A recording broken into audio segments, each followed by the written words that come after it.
The airport terminal buzzed with the usual chaos: rolling luggage, crying babies, hurried goodbyes. But Sabrina Hale stood frozen at gate 47, her neck brace digging into her bruised skin. Her hands trembled around her boarding pass. 50 feet away, seated in first-class priority boarding, Victor Kane scrolled through his phone with the ease of a man who'd never known consequence. He hadn't seen her yet. Or maybe he had, and simply didn't care. 3 days ago, his hands had been around her throat in his office. 2 days ago, his lawyers had threatened to destroy what little she had left. Yesterday, she'd signed papers that promised her silence in exchange for survival. And now, impossibly, horrifically, he was on her flight, the only flight out, the last escape route she had. Her father's voice echoed in her mind, the one lesson he'd drilled into her since childhood. When you're trapped, you don't freeze, you signal. She touched the small pin on her collar, a tiny anchor, barely visible. A distress marker taught to her 15 years ago by a man who'd spent 30 years in naval intelligence. Somewhere in this terminal, someone would recognize it. Someone had to.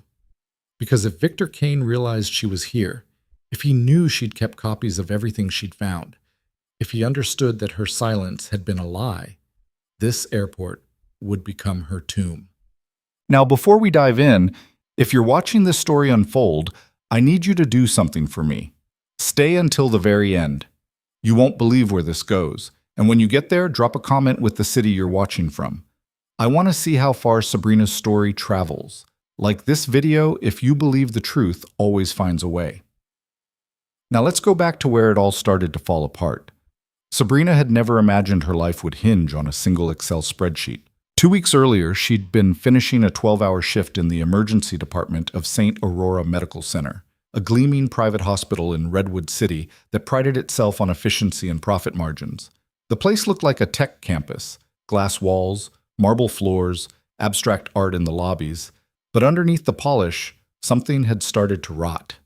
She'd been a nurse there for 4 years, quiet, reliable, the kind of person administrators forgot about until they needed someone to cover a double shift. She didn't make waves, she didn't complain. She just did the work, went home to her small apartment on the east side of town, and tried not to think too hard about the patients who came back again and again, sicker each time, angrier each visit. But that night, everything changed. It started with a name she recognized: Elias Ramey, 72 years old, diabetic, heart disease, recently discharged after a 3-day admission for pneumonia. She'd been his nurse during that stay. He'd been stable when he left, improving even. His daughter had hugged Sabrina on the way out, tears in her eyes, thanking her for the care.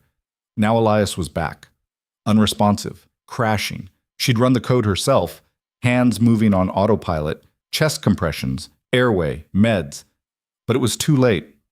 Time of death: 11:47 p.m. His daughter arrived an hour later, hysterical, demanding answers. "He was fine. You said he was fine. What happened?" Sabrina had no answer. She'd pulled his chart, looking for clues, and that's when she saw it. Discharge date, October 9th. But Elias had been readmitted October 11th. 2 days.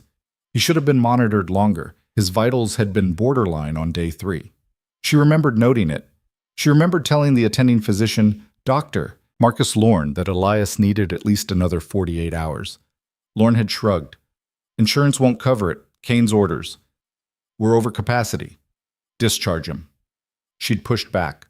Lorne had shut her down. "You want to argue with the CEO? Be my guest." So she'd documented everything, put it in the notes, flagged it as a concern. But now, staring at the chart in the quiet of the records room at 2 a.m., she saw that her notes were gone, edited, rewritten. The discharge summary made it look like Elias had been perfectly stable, fully cleared, ready to go home. Her concerns had been erased. She sat back, heart pounding. This wasn't a mistake. This was deliberate. She opened the hospital's internal database, something most nurses didn't have access to, but she'd been given admin privileges 2 years ago when they were short-staffed and needed someone to help with scheduling. No one had ever revoked it. She ran a search. Patients discharged within 48 hours of admission, readmitted within 7 days. Outcome: deceased. The list populated slowly. 1 name, 2, 5, 10, 34 patients in the last 6 months. 34 people sent home too soon. 34 people who'd come back dying. 34 families who'd been told it was just bad luck, just the progression of illness, just the way things go sometimes. Her hand shook as she exported the data to a USB drive she kept in her bag. She didn't know what she was going to do with it yet. She just knew she couldn't let it disappear the way her notes had. She logged out, shut down the computer, and walked out of the records room like nothing had happened. But Victor Kane's security cameras had seen everything. The next morning, Sabrina was called into a meeting, not with her supervisor, not with HR, with Victor Kane himself. The CEO's office was on the top floor, a sprawling suite with floor-to-ceiling windows overlooking the bay. Kane was in his mid-50s, silver-haired, impeccably dressed, the kind of man who looked like he'd been born wearing a tailored suit. He smiled when she walked in, warm and practiced. "Sabrina, thanks for coming up. Have a seat."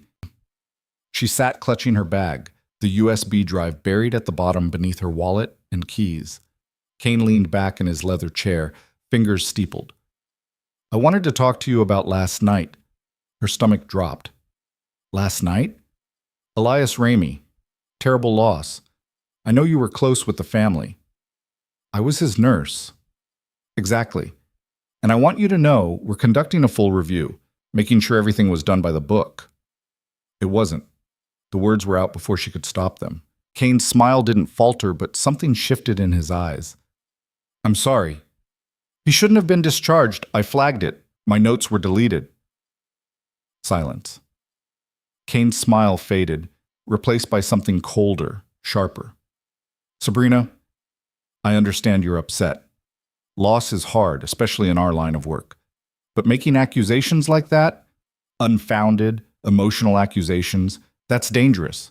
For you, for this hospital, for the patients we serve. I'm not making accusations. I'm telling you what happened. You're telling me that trained medical professionals, people with decades of experience, made a mistake, and that you, a night shift ER nurse, know better?" The condescension was thick, deliberate. She felt her face heat. "I'm telling you that patients are dying because we're discharging them too soon to meet quotas." Kane stood, walking slowly around his desk. "Quotas. You think we have quotas?" "I know you do." He stopped in front of her, towering.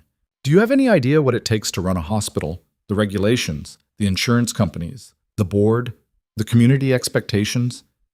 Do you think we just throw patients out to save a buck?" "I think you throw them out to make a buck."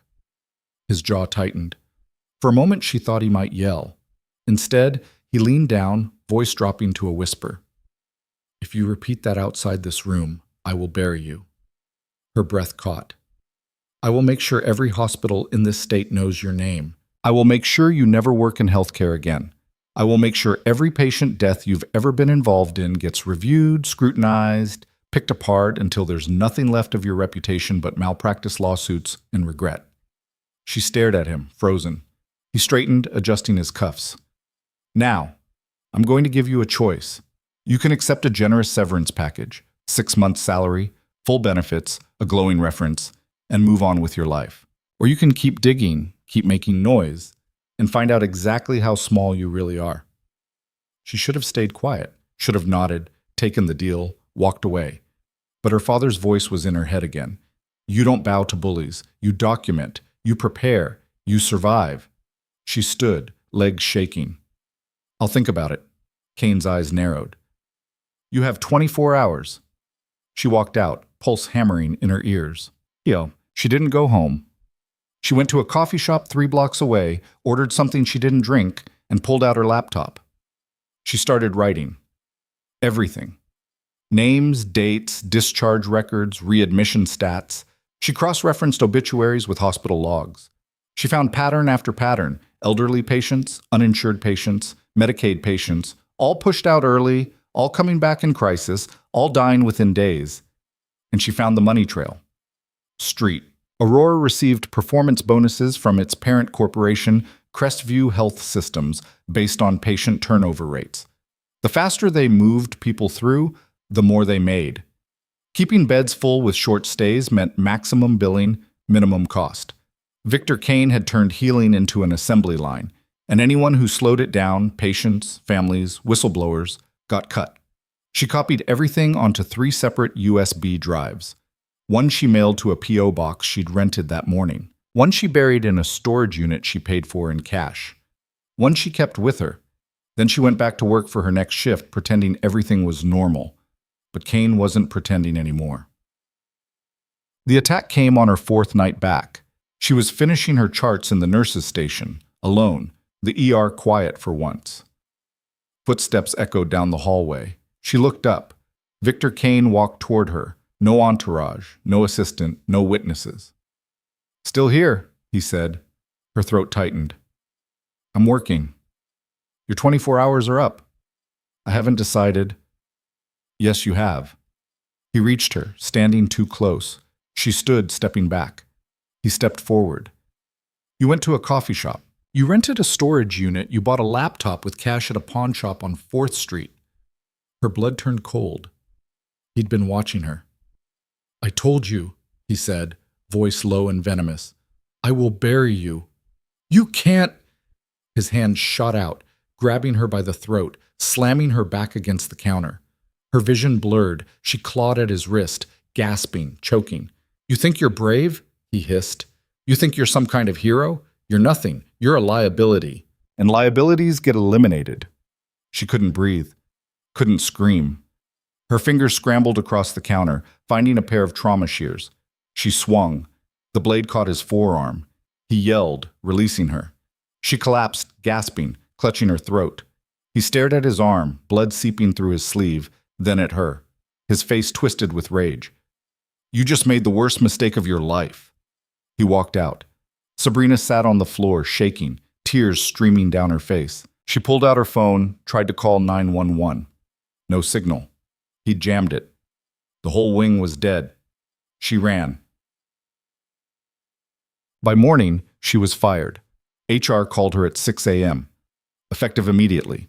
Severance denied. Erratic behavior. Violent outburst. Psychiatric evaluation recommended. She tried to explain. They hung up. She tried to file a police report. The officer looked bored. "So, you attacked your boss with scissors?" "He attacked me first." "Any witnesses?" "No, but any cameras?" "He controls the cameras." The officer closed his notebook. "Ma'am, if you want to press charges, you'll need evidence. Otherwise, this sounds like a workplace dispute." She left the station, neck bruised, hands shaking, the weight of Kane's threat settling over her like a noose. She couldn't stay. She couldn't fight. She had to run. She booked the first flight out. Seattle, one way, leaving in 6 hours. But at the airport, she checked in, passed through security, and sat at gate 47, clutching her bag, the USB drive hidden in a zippered pocket. She was safe. She was out. And then she saw him. Victor Kane, walking toward the first-class line, boarding pass in hand, phone to his ear, laughing at something someone said. Her vision tunneled. Her breath stopped. He was on her flight. She stood, stumbling toward the gate agent. "I need to change my flight." "I'm sorry, ma'am, this flight is full. The next one isn't until tomorrow." "I'll take it." "There's a rebooking fee." "I don't care." "Let me just now, please." The agent typed slowly, maddeningly. Sabrina's eyes flicked toward Kane. He was moving closer, scanning his pass, stepping into the jetway. The agent frowned. "I'm sorry, all flights tomorrow are fully booked. There's one Thursday morning. That's 2 days." "I know, I'm sorry." Sabrina's hands trembled. She couldn't stay here, couldn't wait. Couldn't go back to the city where Kane's influence reached into every corner, every institution, every person who might have helped her. Her gaze dropped to the small anchor pin on her collar, the one her father had given her when she turned 16, back when he was still active duty, still traveling to places he couldn't name, doing work he couldn't talk about. If you're ever in real danger, not trouble, not scared, but actual danger, wear this where people can see it. Most won't know what it means. But the ones who do, they'll help. No questions asked. She'd worn it every day since his funeral 3 years ago. A memory. A talisman. She'd never thought she'd actually need it. She straightened her collar, making sure the pin was visible, and walked toward the gate. Toward Victor Kane. toward the plane that would trap her at 30,000 feet with the man who'd already tried to kill her once. But she wasn't walking in blind. She was walking in prepared. Somewhere on that plane, or in this terminal, or in the Seattle airport where they'd land, someone would see the pin. Someone would recognize the old naval intelligence distress marker her father had spent decades teaching people to watch for. And when they did, Victor Kane's perfect plan would shatter. She touched the pin one more time, whispered a prayer to a father who couldn't hear her anymore, and boarded the plane. Well, the cabin was half full. She found her seat, 14C, middle row, wedged between a sleeping businessman and a college kid with headphones. She shoved her bag under the seat in front of her and buckled in, hands still shaking. 3 rows ahead, Victor Kane settled into 3A, first class, already sipping champagne. The flight attendant walked past, smiling professionally. "Can I get you anything before we take off?" Sabrina shook her head, not trusting her voice. The attendant moved on. The plane doors closed. The engines hummed to life. She was trapped. Kane turned in his seat, glancing back through the cabin. His eyes found hers. He smiled, raised his glass in a mock toast. Her stomach lurched. The plane began to taxi. She closed her eyes, breathing through her nose, counting the way her father had taught her. In for 4. Hold for 4. Out for 4. The pin pressed against her collarbone, cold and small and utterly insufficient. What had she been thinking? That someone would just happen to see it? That some random passenger would know a 20-year-old military distress signal and decide to intervene? It was insane. Desperate. The logic of someone who'd run out of options. But it was all she had. The plane lifted off. The city fell away beneath them. Sabrina watched through the window as Redwood City shrank into a grid of lights, then disappeared into the clouds. She was alone. 30,000 feet in the air, with a man who'd already proven he was willing to kill to protect his secrets. And no one knew where she was. Mom. 20 minutes into the flight, Kane stood up. Sabrina's pulse spiked. She watched him walk toward the bathroom, past her row, his gaze flicking toward her for just a second. A reminder, a threat. He returned a few minutes later, stopping at her row, leaning down, close enough that she could smell his cologne. "Funny coincidence," he said softly. "Running into you here." She didn't answer. "I thought we had an understanding. You take the severance. You disappear. Everyone moves on." "I did disappear." "Not far enough." The businessman beside her shifted in his sleep. Kane's eyes darted toward him, then back to Sabrina. "When we land," Kane continued, voice barely above a whisper, "my lawyer's going to meet us at the gate. He's going to present you with a new agreement. You're going to sign it. And then you're going to hand over every copy of whatever you think you have." "And if I don't?" Kane smiled. "Then we'll have a very public conversation about your mental health, your instability, your history of erratic behavior, and baseless accusations. By the time we're done, no one will believe a word you say. You'll be committed before the week is out." He straightened, adjusting his cuffs. "Enjoy the flight." He walked back to his seat. Sabrina sat frozen, her mind racing. He was going to have her declared incompetent, institutionalized. It was the perfect move. Discredit her completely, bury her where no one would listen, and seize the evidence before she could do anything with it. She pulled out her phone. No service. They were over Nevada now, nothing but darkness below. She looked around the cabin. The businessman was still asleep. The college kid was lost in his music. A woman across the aisle was reading a book. A man in uniform, Army maybe, or Marines, sat 3 rows back, eyes closed. None of them looked like they'd ever heard of a naval intelligence distress signal. None of them looked like they cared. She was on her own. An hour passed, then another. The cabin lights dimmed for the overnight flight. People settled in, some sleeping, some watching movies on tiny screens. Sabrina couldn't sleep, couldn't think, couldn't do anything but sit there, feeling the weight of the USB drive in her bag, the evidence that could destroy Kane and save dozens of lives, or get her killed before she ever had the chance to use it. The flight attendant walked past again. Sabrina grabbed her wrist. "I need help." The attendant blinked, surprised. "Of course. What do you need?" "There's a man on this flight. He attacked me. He's threatening me." The attendant's smile faltered. "I'm sorry, what?" Victor Kane, seat 3A. He assaulted me 3 days ago. He's trying to stop me from going to the authorities. The attendant glanced toward first class, then back at Sabrina. Her expression shifted, concern, but also doubt. Have you been drinking? What? No. Ma'am, if you're feeling unwell, I'm not unwell. I'm telling you I'm in danger. The attendant's voice dropped, professional but firm. I'm going to get the head attendant. Please stay in your seat. She walked away. Sabrina's heart sank. They didn't believe her. Of course they didn't. She looked like a wreck. Bruised neck, hollow eyes, trembling hands. Kane looked like money and power. Who would they trust? She slumped back in her seat, fighting tears. And then she saw him. The man in uniform, 3 rows back. He was watching her. Not staring, not obvious, just watching. His eyes dropped to her collar, to the pin. He stood up. The man walked slowly up the aisle, casual, like he was just stretching his legs. But when he reached her row, he stopped, leaned down. Excuse me, he said quietly. I couldn't help but notice your pin. Sabrina's breath caught. What? The anchor. It's a memorial piece, right? She nodded, not trusting herself to speak.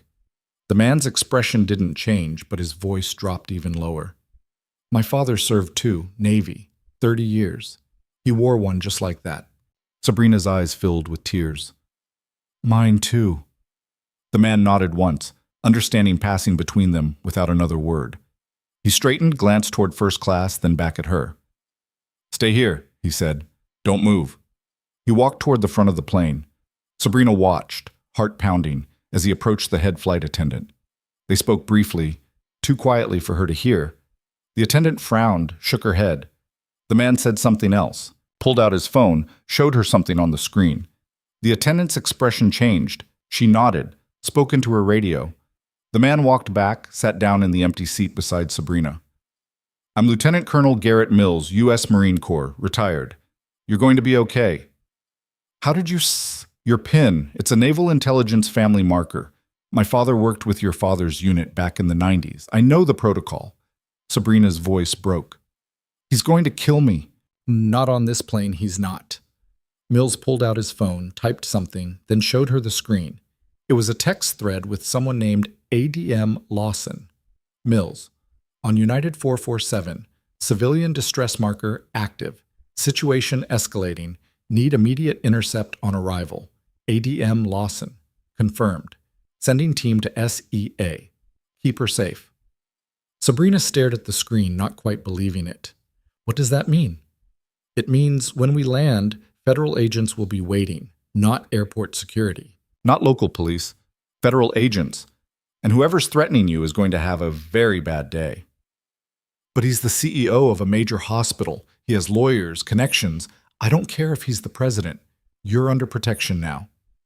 For the first time in days, Sabrina felt something other than terror. She felt hope. The rest of the flight passed in a blur. Mills stayed beside her, a quiet, steady presence. Kane didn't move from his seat, didn't look back. But Sabrina could see the tension in his shoulders, the way he kept checking his phone. He knew something had changed. When the plane began its descent into Seattle, the head flight attendant made an announcement. Ladies and gentlemen, we'll be landing shortly. Please remain seated with your seatbelts fastened. Upon arrival, we ask that you remain in your seats until instructed otherwise by the crew. Sabrina glanced at Mills. He nodded. The plane touched down, taxied to the gate, stopped. But the seatbelt sign stayed on. The head attendant's voice crackled over the intercom again. Ladies and gentlemen, please remain seated. We're waiting for clearance from the ground crew. In first class, Kane stood up. Sir, please sit down, the attendant said. I have a connecting flight. Sir, sit. Down! Kane's jaw tightened. He sat. The cabin door opened. 2 men in dark suits stepped inside. Federal agents, badges visible. They walked straight to seat 3A. Victor Kane! Kane's face went pale. Yes? We need you to come with us. There must be some mistake. No mistake, sir. Please stand up and follow us. Kane stood, his composure cracking. I don't understand. What's this about? We'll explain at the gate. Please come with us. They escorted him off the plane. Sabrina watched, stunned, as the man who'd tried to destroy her was walked past her row in handcuffs, his face a mask of shock and rage. Mills leaned over. That's not the end. That's just the beginning. What happens now? Now, you tell them everything. At the gate, Sabrina was met by 3 more agents, 2 men and a woman in FBI jackets. They took her to a private room in the terminal, offered her water, asked if she needed medical attention. She said no. She just needed to talk. And she did. For 2 hours, she told them everything. Elias Ramey, the 34 deaths, the falsified records, Kane's threats, the attack, the cover-up. And then she handed over the USB drive. The lead agent, a woman named Special Agent Torres, plugged it into her laptop. Her expression darkened as she scrolled through the files. This is extensive, Torres said. Do you have copies? 2 more. Hidden. Good. We're going to need those. What happens to Kane? Torres looked up. Right now he's being questioned. Based on what you've given us, we'll be opening a full investigation into St. Aurora Medical Center and Crestview Health Systems. If even half of this holds up, he's looking at federal fraud charges, obstruction of justice, assault, possibly manslaughter depending on how the patient deaths shake out. Sabrina's hands shook. Will it be enough? It's more than enough. What? The investigation moved fast. Within 48 hours, federal agents raided St. Aurora Medical Center. They seized servers, files, financial records. They interviewed staff, patients, families of the deceased. One by one, people started talking. Dr. Lorne admitted he'd been pressured to discharge patients early. Nurses came forward with stories of altered charts, deleted notes, threats from administration. Families of the dead provided testimony. And buried in Kane's emails, investigators found the smoking gun. Internal memos explicitly ordering staff to prioritize turnover over patient safety, with performance bonuses tied directly to discharge rates. Kane's lawyers tried to spin it, tried to claim he was just following industry standards, that the deaths were unfortunate but unavoidable, that Sabrina was a disgruntled employee with an axe to grind. But the evidence was overwhelming, and Sabrina wasn't backing down. The trial took 6 months to prepare. Sabrina spent that time in protective custody, working with federal prosecutors, reviewing testimony, preparing for what was coming. She didn't sleep much, didn't eat much, but she showed up. Every single day.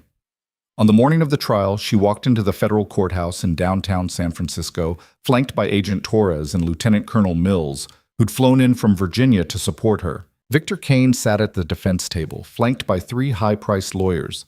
He looked smaller than she remembered, older, worn down by months of scrutiny and the slow collapse of everything he'd built. Their eyes met across the courtroom. He looked away first. The prosecution called witness after witness, families of the dead, nurses who'd been silenced, financial experts who walked the jury through the money trail. And then they called Sabrina. She walked to the stand, placed her hand on the Bible, and swore to tell the truth. The prosecutor, a sharp-eyed woman named Ms. Brennan, approached. Ms. Hale, can you tell the court what happened on the night of October 14th? Sabrina took a breath, and she told them everything. The deaths, the cover-up, the threats, the attack. When she was done, the courtroom was silent. Kane's lawyer stood for cross-examination. Ms. Hale, isn't it true that you were experiencing significant stress at the time of these alleged events? Yes. And isn't it true that you were reprimanded multiple times for questioning medical decisions made by your superiors? I was silenced, not reprimanded. You were also terminated for violent behavior, correct? I was fired for defending myself. The lawyer smirked. So you admit you attacked Mr. Kane. I admit he attacked me first, with no witnesses, no camera footage, just your word against his. Sabrina met his eyes.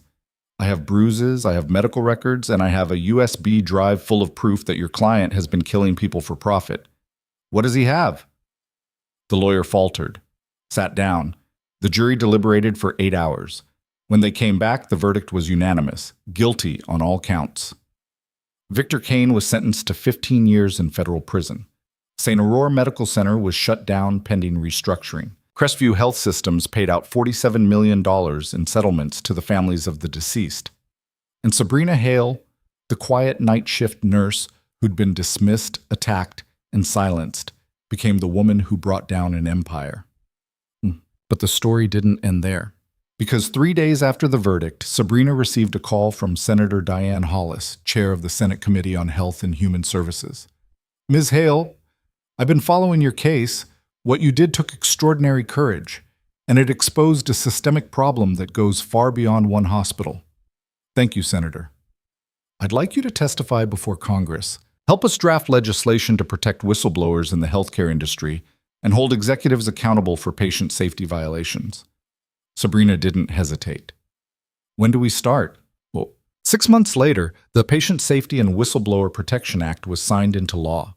It mandated federal oversight of hospital discharge practices, created penalties for executives who prioritize profit over care, and established protections for healthcare workers who reported safety violations.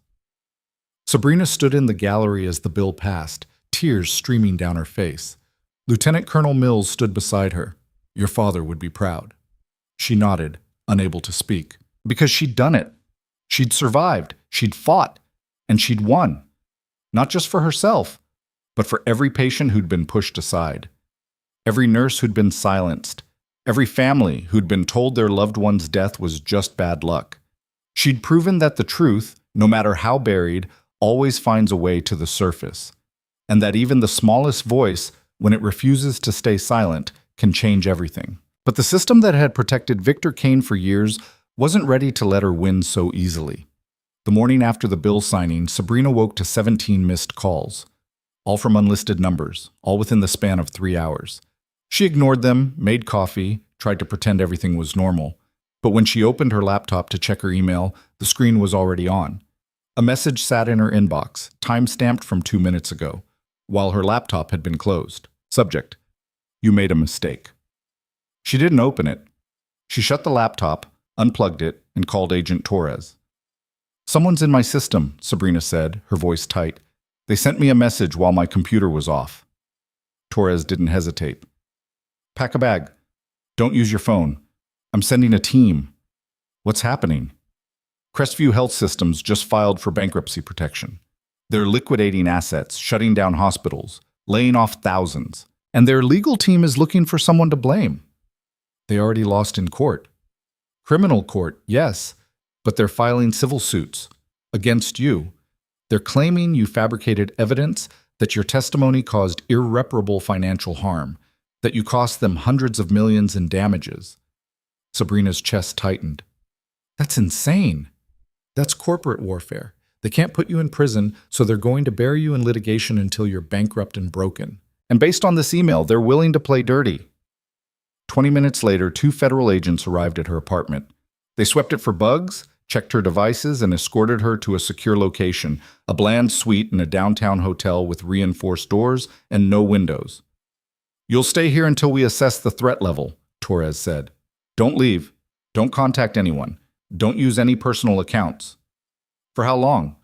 Torres didn't answer. She just locked the door on her way out. Sabrina sat on the edge of the bed, staring at the blank wall, and realized that winning the trial had only been the beginning. The people Kane had worked for, the executives who'd built an empire on shortcuts and suffering, weren't going to let one nurse dismantle it without a fight.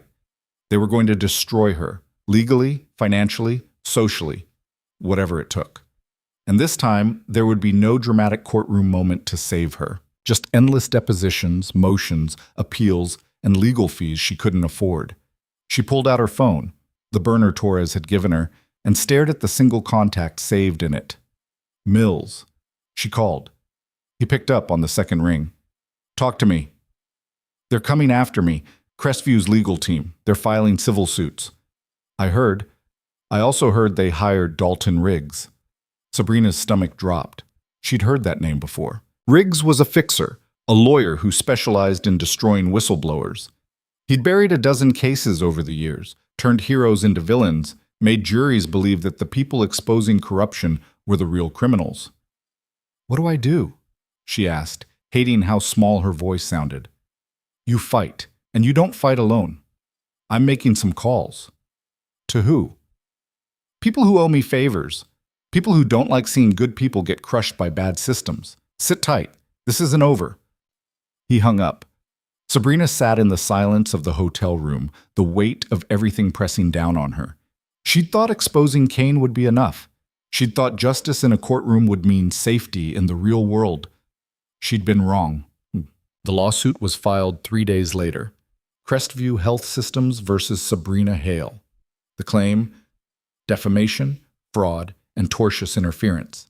They alleged that Sabrina had knowingly provided false information to federal investigators, that her testimony had been motivated by personal vendettas rather than genuine concern, and that her actions had directly caused the financial collapse of multiple hospitals, resulting in job losses and decreased access to healthcare for thousands of patients. The damages sought $280 million. The story hit the news within hours. Cable networks picked it up. Social media exploded. Overnight, Sabrina went from being a hero to a controversial figure. Nurse who brought down hospital chain now facing lawsuit. Was Sabrina Hale a whistleblower or a fraud? Crestview fights back. The other side of the St. Aurora scandal. Comment sections filled with vitriol.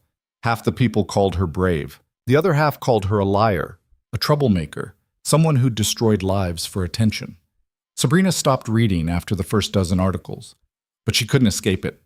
Everywhere she went, even in the secure hotel, people recognized her. Security guards, housekeeping staff. The woman who delivered room service gave her a look that said, "I know who you are, and I'm not sure I believe you." Agent Torres visited daily, bringing updates that only made things worse. "Riggs is good," Torres said on the 5th day. "He's already filed motions to access your medical records, your employment history, your financial statements. He's going to dig into every aspect of your life and find something to twist." There's nothing to find. There's always something: a bad review from a former supervisor, a lapsed credit card payment, a prescription for anxiety medication. He'll take whatever he finds and build a narrative that you're unstable, vindictive, unreliable. "So what do I do?"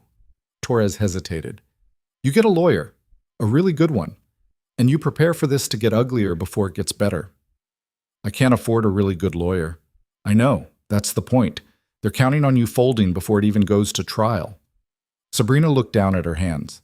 They were shaking again, the way they had on the plane, the way they had in Kane's office. She hated it, hated feeling weak, hated feeling like no matter how hard she fought, the system always found a way to grind her down. But then her phone buzzed. A text from Mills. "Check your email. New account. Password is your father's service number." She opened her laptop, the new one Torres had given her, and logged into the email account Mills had set up. One message sat in the inbox. From Thornton@thorntonlegal.com. Subject: representation. "Ms. Hale, my name is Jonathan Thornton. I'm a civil rights attorney based in Washington, D.C. Lieutenant Colonel Mills contacted me regarding your case. I've reviewed the lawsuit filed by Crestview Health Systems, and I'd like to offer my services pro bono. I've spent the last 15 years taking on corporations that abuse the legal system to silence whistleblowers. This is exactly the kind of case I live for. If you're willing, I'd like to meet tomorrow. I'm flying into San Francisco tonight. Regards, Jonathan Thornton." Sabrina stared at the screen, not quite believing it. She looked up at Torres. "Do you know this guy?" Torres smiled for the first time in days. "Know him? He's a legend. If anyone can beat Riggs, it's Thornton." Jonathan Thornton was nothing like Sabrina expected. He was young, mid-30s maybe, with dark-rimmed glasses, a rumpled suit, and a messenger bag that looked like it had survived a war. He walked into the hotel conference room where they'd arranged to meet, dropped the bag on the table, and stuck out his hand. "Sabrina, good to finally meet you. Mills speaks highly of you. So does Torres. That's rare." She shook his hand, still unsure. "Why are you doing this for free?" Thornton sat down, pulling a thick folder from his bag. "Because Crestview's lawsuit is bullshit, and they know it. They're not trying to win. They're trying to drain you dry, scare off other whistleblowers, and rebuild their reputation by making you look like the villain. I don't let that kind of thing slide." "Can we actually win?" "Depends on your definition of winning. Can we get the case dismissed? Maybe. Can we make them regret filing it? Absolutely. He opened the folder, spreading documents across the table. Here's what we're dealing with. Riggs is going to argue that your testimony was exaggerated, that you had a personal grudge against Kane, and that the financial collapse of Crestview was caused by market forces, not your whistleblowing. He's going to paint you as someone who got fired for poor performance and retaliated by fabricating evidence. That's not what happened. I know, but he's good at making juries doubt, so we need to be better. We need to show that everything you said was true, that Kane's conviction proves it, and that Crestview's collapse was the natural consequence of their own fraud, not your testimony. Sabrina leaned forward. How do we do that? Thornton smiled. It wasn't a kind smile. It was the smile of someone who enjoyed a fight. We go on offense. We don't just defend you. We attack them. We depose every executive, every board member, every accountant who signed off on those fraudulent reports. We subpoena internal communications. We make this so painful for them that they'll beg to settle. And if they don't settle, then we go to trial, and we win. The legal battle consumed the next 4 months.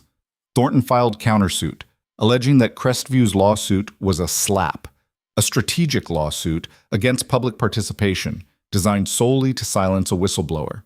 He demanded sanctions, attorney's fees, and a public apology. Riggs responded with a flurry of motions, requests for discovery, and depositions. He called in former colleagues of Sabrina's, people she'd worked with at St. Aurora, trying to find someone who'd say she'd been difficult, unreliable, vindictive. Most refused.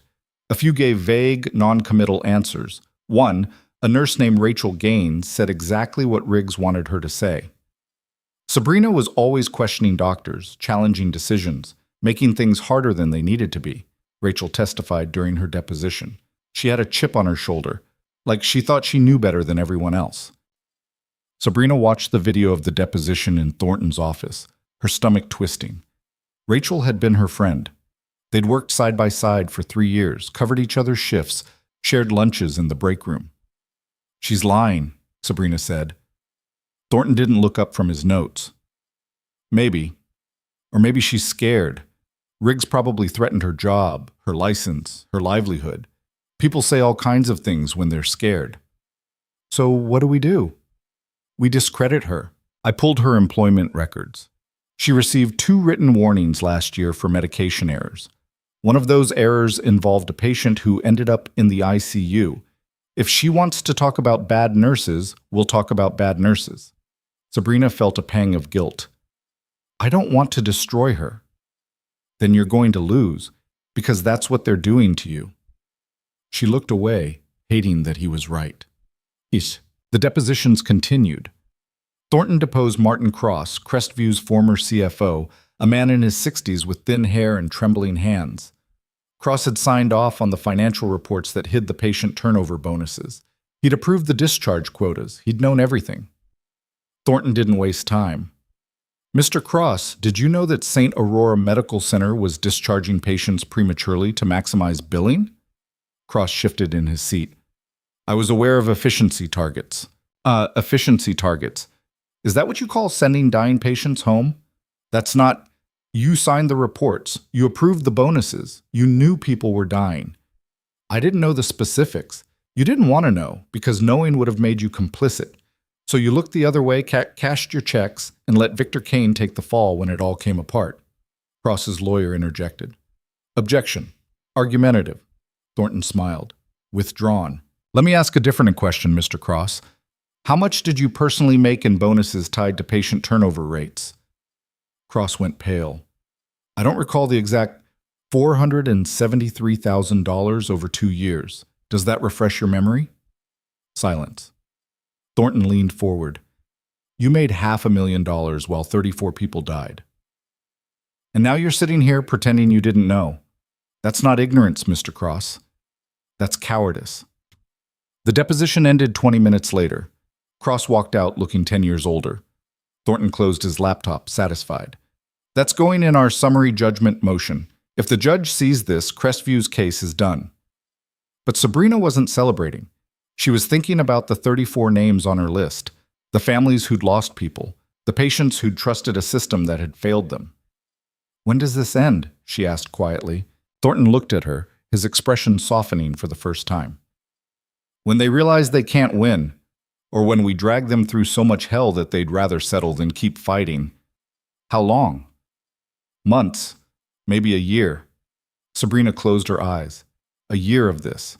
A year of depositions, motions, media scrutiny, people calling her a liar. A year of living in hotel rooms, using burner phones, looking over her shoulder. She didn't know if she could survive it. The motion for summary judgment was filed in early March.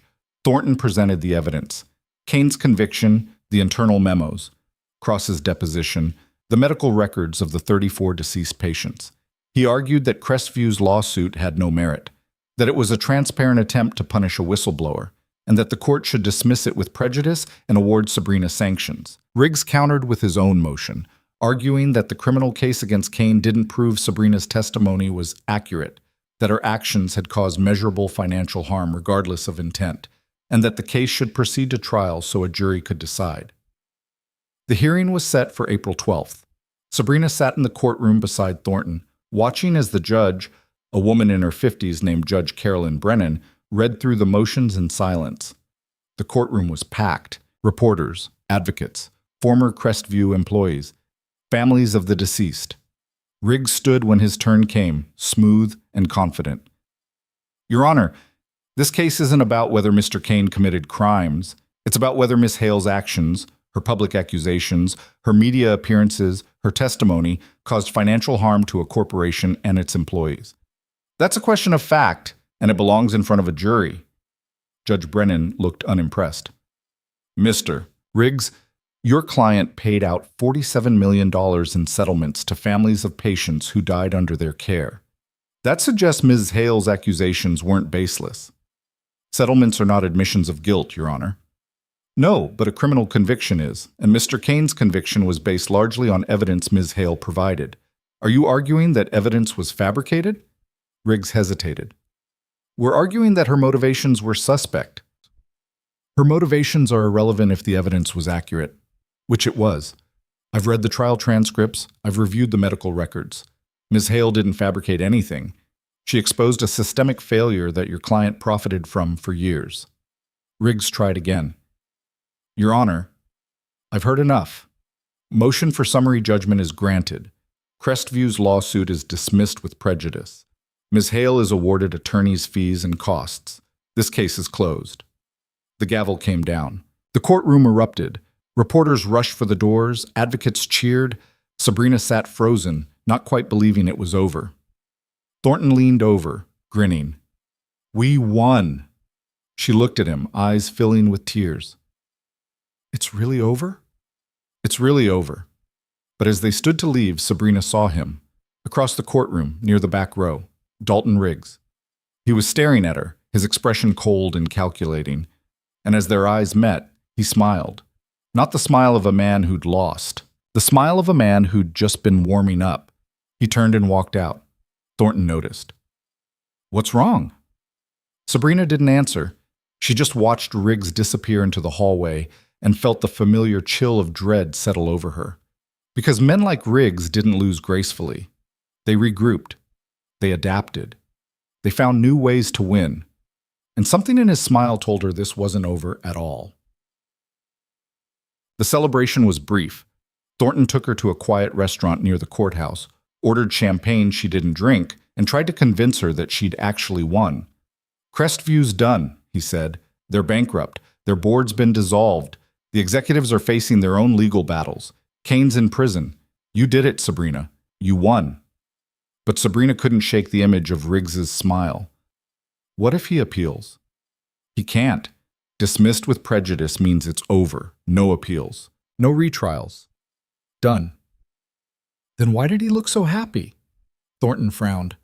"I don't know, but we'll deal with it if something comes up." Sabrina pushed her food around her plate, appetite gone. She wanted to feel relief, wanted to feel safe. But she'd learned over the past year that safety was an illusion, that powerful people didn't stop fighting just because they lost in court. They found other ways. Her phone buzzed, a text from an unknown number. "You think you won? You didn't. Check your bank account. Her hands went cold. She opened her banking app, logged in, and stared at the screen. Her account balance? Minus $47,293. Impossible. She'd had $12,000 yesterday. Savings from before the lawsuit, plus some income from freelance medical consulting work she'd been doing under a pseudonym. She refreshed the page. The number stayed the same. Negative 47,000. Thornton, she said, her voice barely a whisper. He looked up. What? She showed him the phone. His face went dark. That's not possible. Your accounts were frozen during the lawsuit. No one should have been able to touch them. Well, someone did. He pulled out his own phone, dialing rapidly. I'm calling Torres. Don't move. But Sabrina was already scrolling through the transaction history. Withdrawals, transfers, charges to accounts she didn't recognize. Thousands of dollars siphoned out in small increments over the past 3 days, all while she'd been focused on the hearing. And at the bottom of the list, one final transaction. A transfer of $60,000 to an offshore account in the Cayman Islands, flagged as suspicious. Account locked. Balance frozen at negative 47,000. Someone had drained her account and framed her for money laundering. Someone who knew exactly how to make it look like she was hiding assets. Someone like Dalton Riggs. Thornton hung up. Torres is sending a team. They'll trace the transactions, figure out who did this. But Sabrina already knew. It was Riggs. He couldn't beat me in court, so he's destroying me another way. We'll prove it. We'll fix this. How? My account is frozen. I'm negative $50,000. I look like a criminal. Again. Thornton opened his mouth to respond, but his phone rang. He answered, listened, and his expression shifted from anger to disbelief. When? He asked. Are you sure? He hung up. What? Sabrina demanded. That was my assistant. The IRS just opened an investigation into your taxes for the past 5 years. They're claiming you underreported income and owe back taxes. With penalties, they're estimating $90,000. Sabrina's vision blurred. This isn't happening. It's coordinated. Someone's coming after you on multiple fronts. Financial, legal, criminal. They're trying to bury you so deep you'll never dig out. Why? The case is over. They lost. Thornton's jaw tightened. Because you embarrassed them. Because you exposed them. Because people like Riggs don't care about legal victories. They care about power, and you took theirs away. Sabrina stood, legs shaking. I need to leave. You need to stay calm. We'll handle this. How? You just said someone's attacking me on multiple fronts. How do I fight that? The same way you fought Cain. With evidence. With truth. With people who won't back down. But Sabrina wasn't listening anymore. She was thinking about Riggs's smile, about the text, about the coordinated assault on her finances, her reputation, her life. This wasn't legal warfare anymore. This was personal destruction, and she had no idea how to stop it.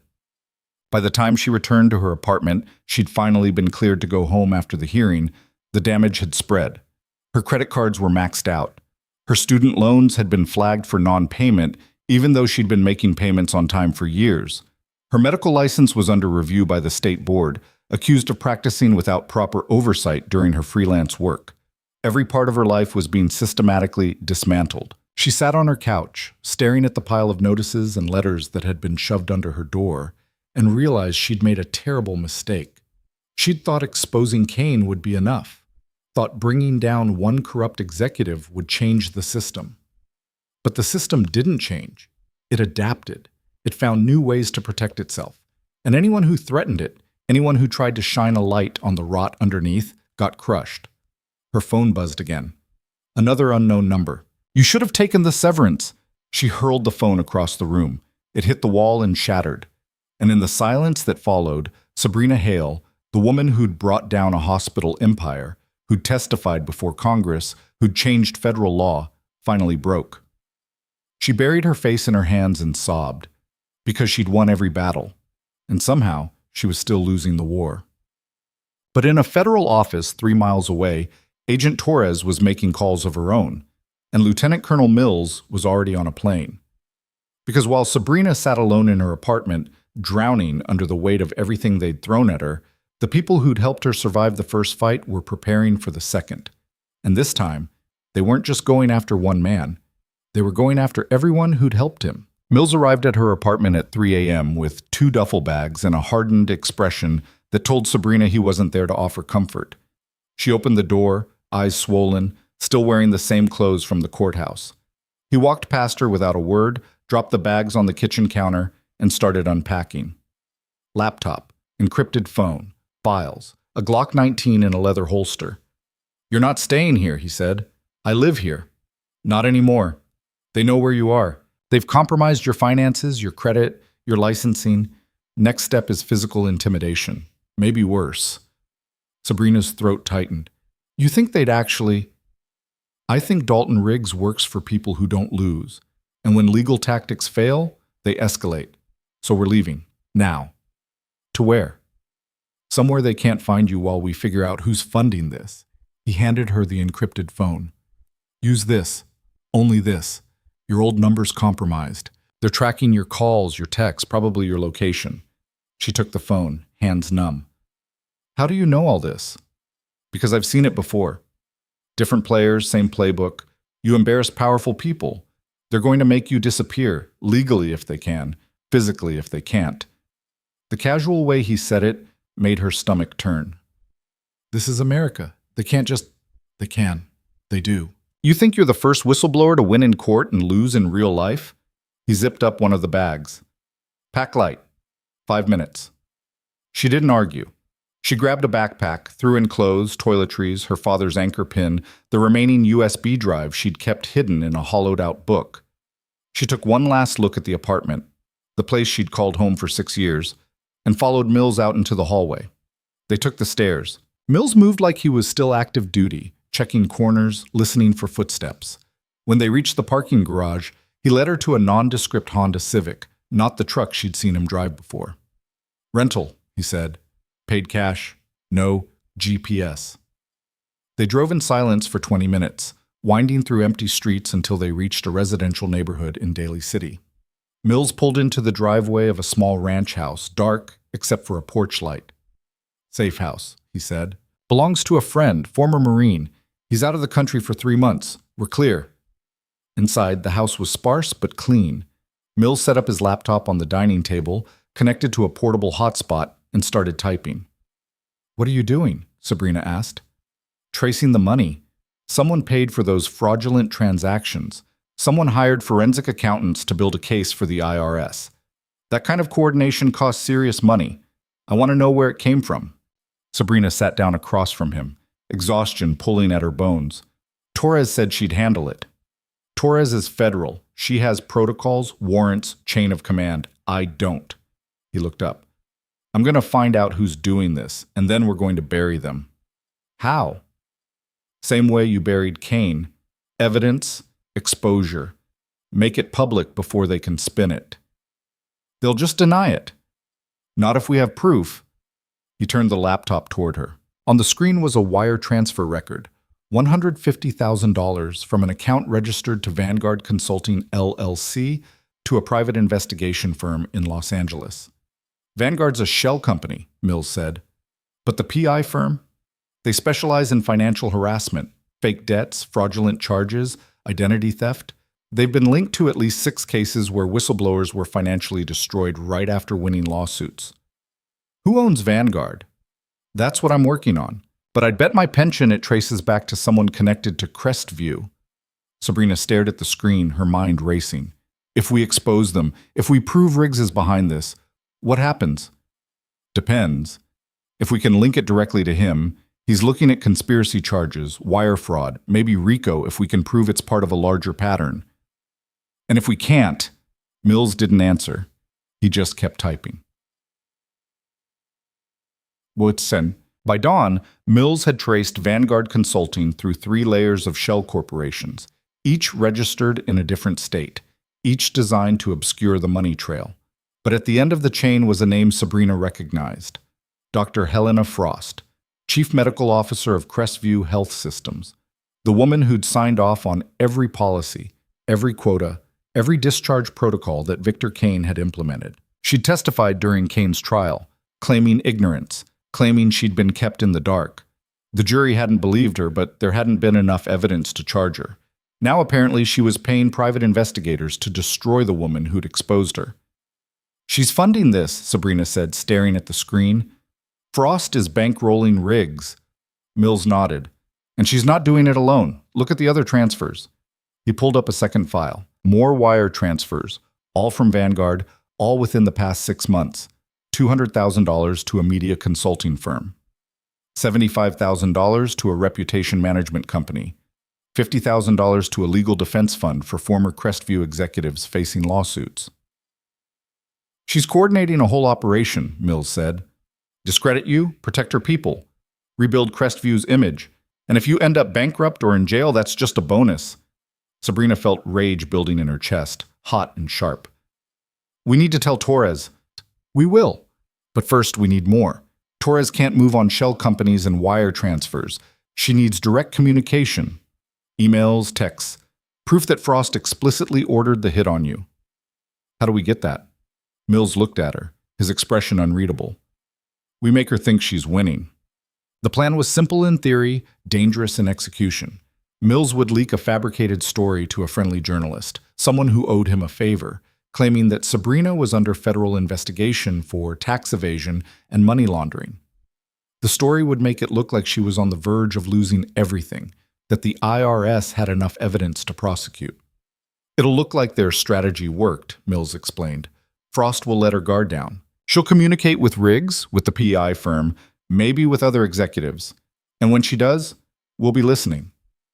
How? Torres got us a warrant. Frost's phone is tapped. Her emails are being monitored, but she's smart. She uses encrypted apps, burner phones.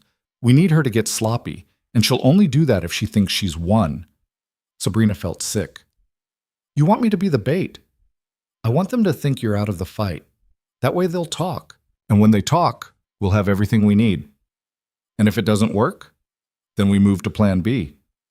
What's Plan B? Mills didn't answer. The story ran the next morning. Whistleblower Sabrina Hale, under federal investigation for financial crimes. The article was brutal.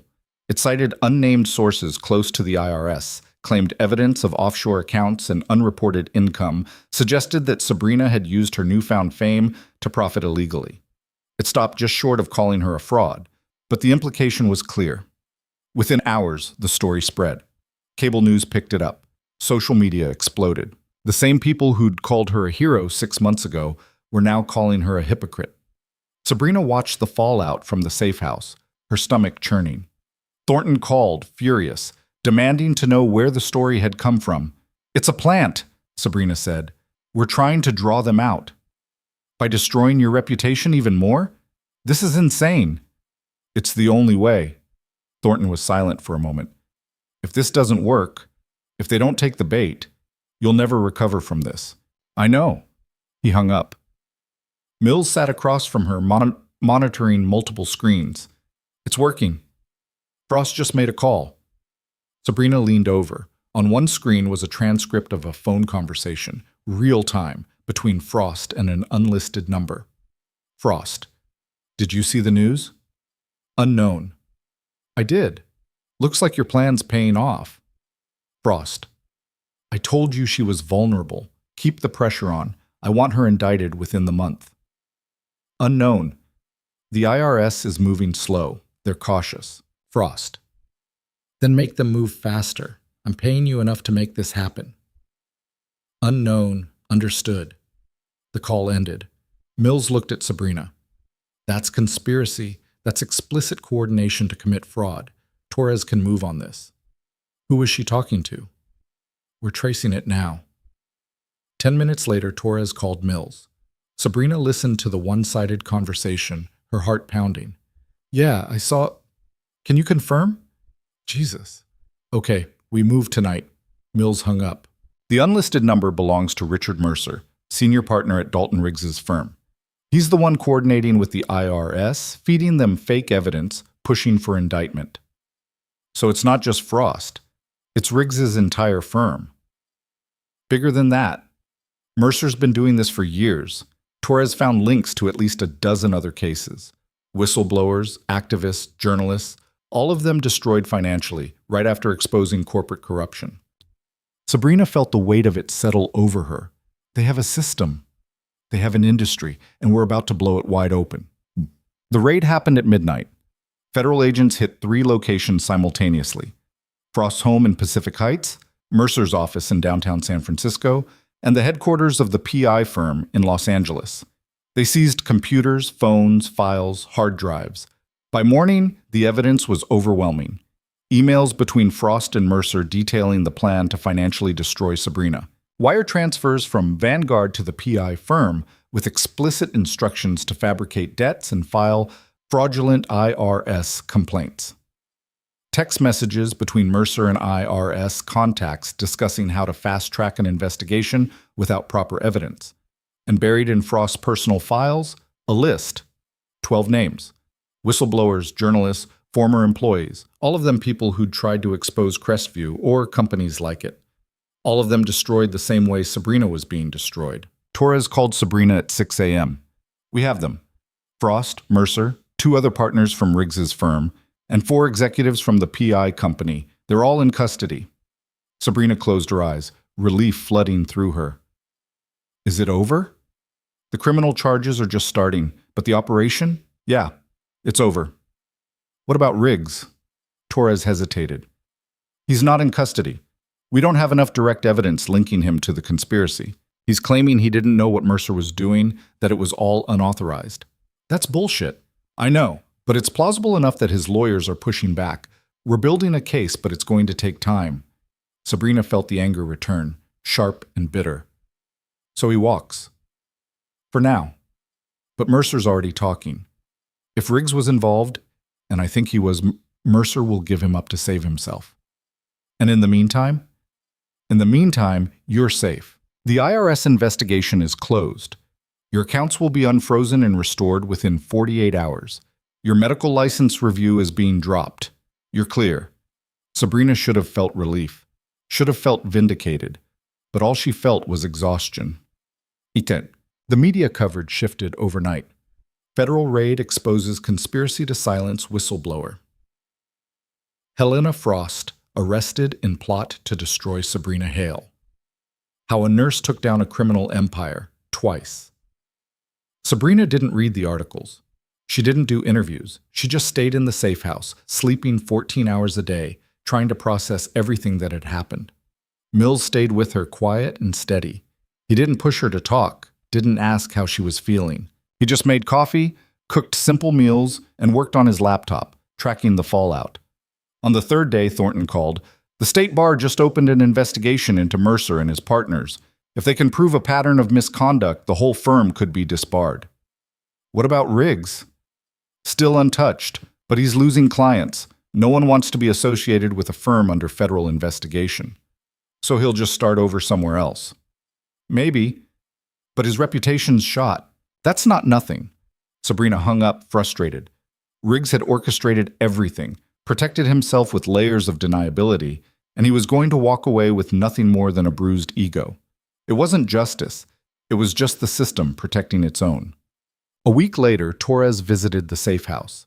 She brought files, photos, and a grim expression. We found something, she said, spreading the files across the table. Mercer's been cooperating. He gave us access to encrypted communications between him and Riggs, and buried in those messages is proof. She pulled out a printout, an email dated 3 months ago. From Dalton Riggs to Richard Mercer. Subject, Hale Mercer. I don't care how you do it. Bury her. Make her toxic. Make her broke. Make her disappear. We can't let one nurse dismantle an entire industry because she got emotional about a few bad outcomes. Crestview pays us 7 figures a year. Protect the client. Dr. Sabrina stared at the email, her hands shaking. That's it. That's proof. Torres nodded. It's explicit. Conspiracy to commit fraud, obstruction of justice, probably more. The U.S. attorney's filing charges tomorrow. Will it stick? It should. But Riggs has a reputation for getting out of things. His lawyers are already building a defense. claiming the email was taken out of context, that bury her was just aggressive legal language, not a criminal order. That's insane. That's the legal system. But we have more than just the email. We have the wire transfers, the communications with Frost, the pattern with the other whistleblowers. It's strong. Sabrina looked up. When's the arraignment? Friday. You should be there. The federal courthouse was packed. Sabrina sat in the gallery beside Mills and Thornton, watching as Dalton Riggs was led into the courtroom in a tailored suit, no handcuffs, no visible stress. He looked calm, confident, like this was just another inconvenience. The charges were read: conspiracy to commit wire fraud, obstruction of justice, unlawful financial coercion. Each count carried years in federal prison. Riggs pled not guilty. His lawyer, a sharp-eyed woman named Claudia Vance, argued for bail, citing his ties to the community, his lack of criminal history, his cooperation with authorities. The prosecutor, a federal attorney named David Kwan, countered. Your Honor, Mr. Riggs orchestrated a multi-year campaign to destroy individuals who threatened his client's financial interests. He used his position as an officer of the court to weaponize the legal system. He is a flight risk and a danger to witnesses. Judge Brennan, the same judge who dismissed Crestview's lawsuit, looked unimpressed.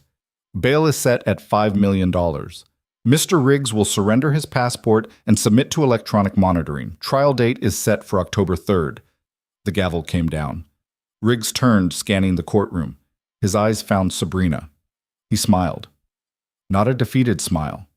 Not a worried smile. The smile of a man who still thought he'd win. That night, Sabrina couldn't sleep. She lay in the narrow bed in the safe house, staring at the ceiling, replaying Riggs's smile over and over. Mills had said it was just posturing. Thornton had said it was desperation. But Sabrina knew better. Riggs wasn't desperate. He was calculating. He'd already gotten out of one trap. He'd find a way out of this one. She got up, walked to the kitchen, poured a glass of water she didn't drink. Her encrypted phone buzzed. A message from an unknown number. Her blood ran cold.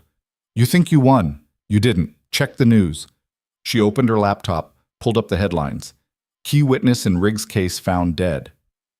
Richard Mercer dies in apparent suicide. Her hands went numb. Mercer, the man who'd been cooperating, the man who'd provided the evidence against Riggs, was dead. The article said he'd hanged himself in his cell. Left no note, no explanation. But Sabrina knew. Riggs had gotten to him. Or someone working for Riggs had. And now the prosecution's star witness was gone. She called Torres. Did you see? I saw. We're investigating, but it's going to be hard to prove it wasn't suicide. It wasn't suicide. I know, but proving it is another thing. What happens to the case? We still have the emails, the wire transfers, Frost's testimony. It's not over, but it's weaker without Mercer. Sabrina hung up. Rage and terror warring in her chest. Riggs had just murdered a witness, and he was going to get away with it, because that's what men like him did. They insulated themselves. They protected themselves. They burned everything and everyone around them to stay free. And no matter how much evidence she gathered, no matter how many battles she won, the system always found a way to protect them. But then her phone rang again. Not the encrypted phone. The old one. The one Mills had told her was compromised. She answered without thinking. Hello? Ms. Hale, this is Admiral Rebecca Lawson, U.S. Navy, retired. Sabrina's breath caught. I don't understand. I know about your father. I knew him personally. He was a good man, and he taught you well. Why are you calling? Because I've been following your case, and I've been watching Dalton Riggs for a long time. He's destroyed a lot of good people. And I think it's time someone stopped him. The feds are constrained by law. I'm not. There was a pause. I have information. Evidence that Riggs has been working with foreign entities to launder money through shell companies, including Vanguard. Evidence that ties him to organized crime. Evidence that will bury him so deep he'll never see daylight again. Why are you telling me this? Because you're the only one who's ever gotten this close to bringing him down.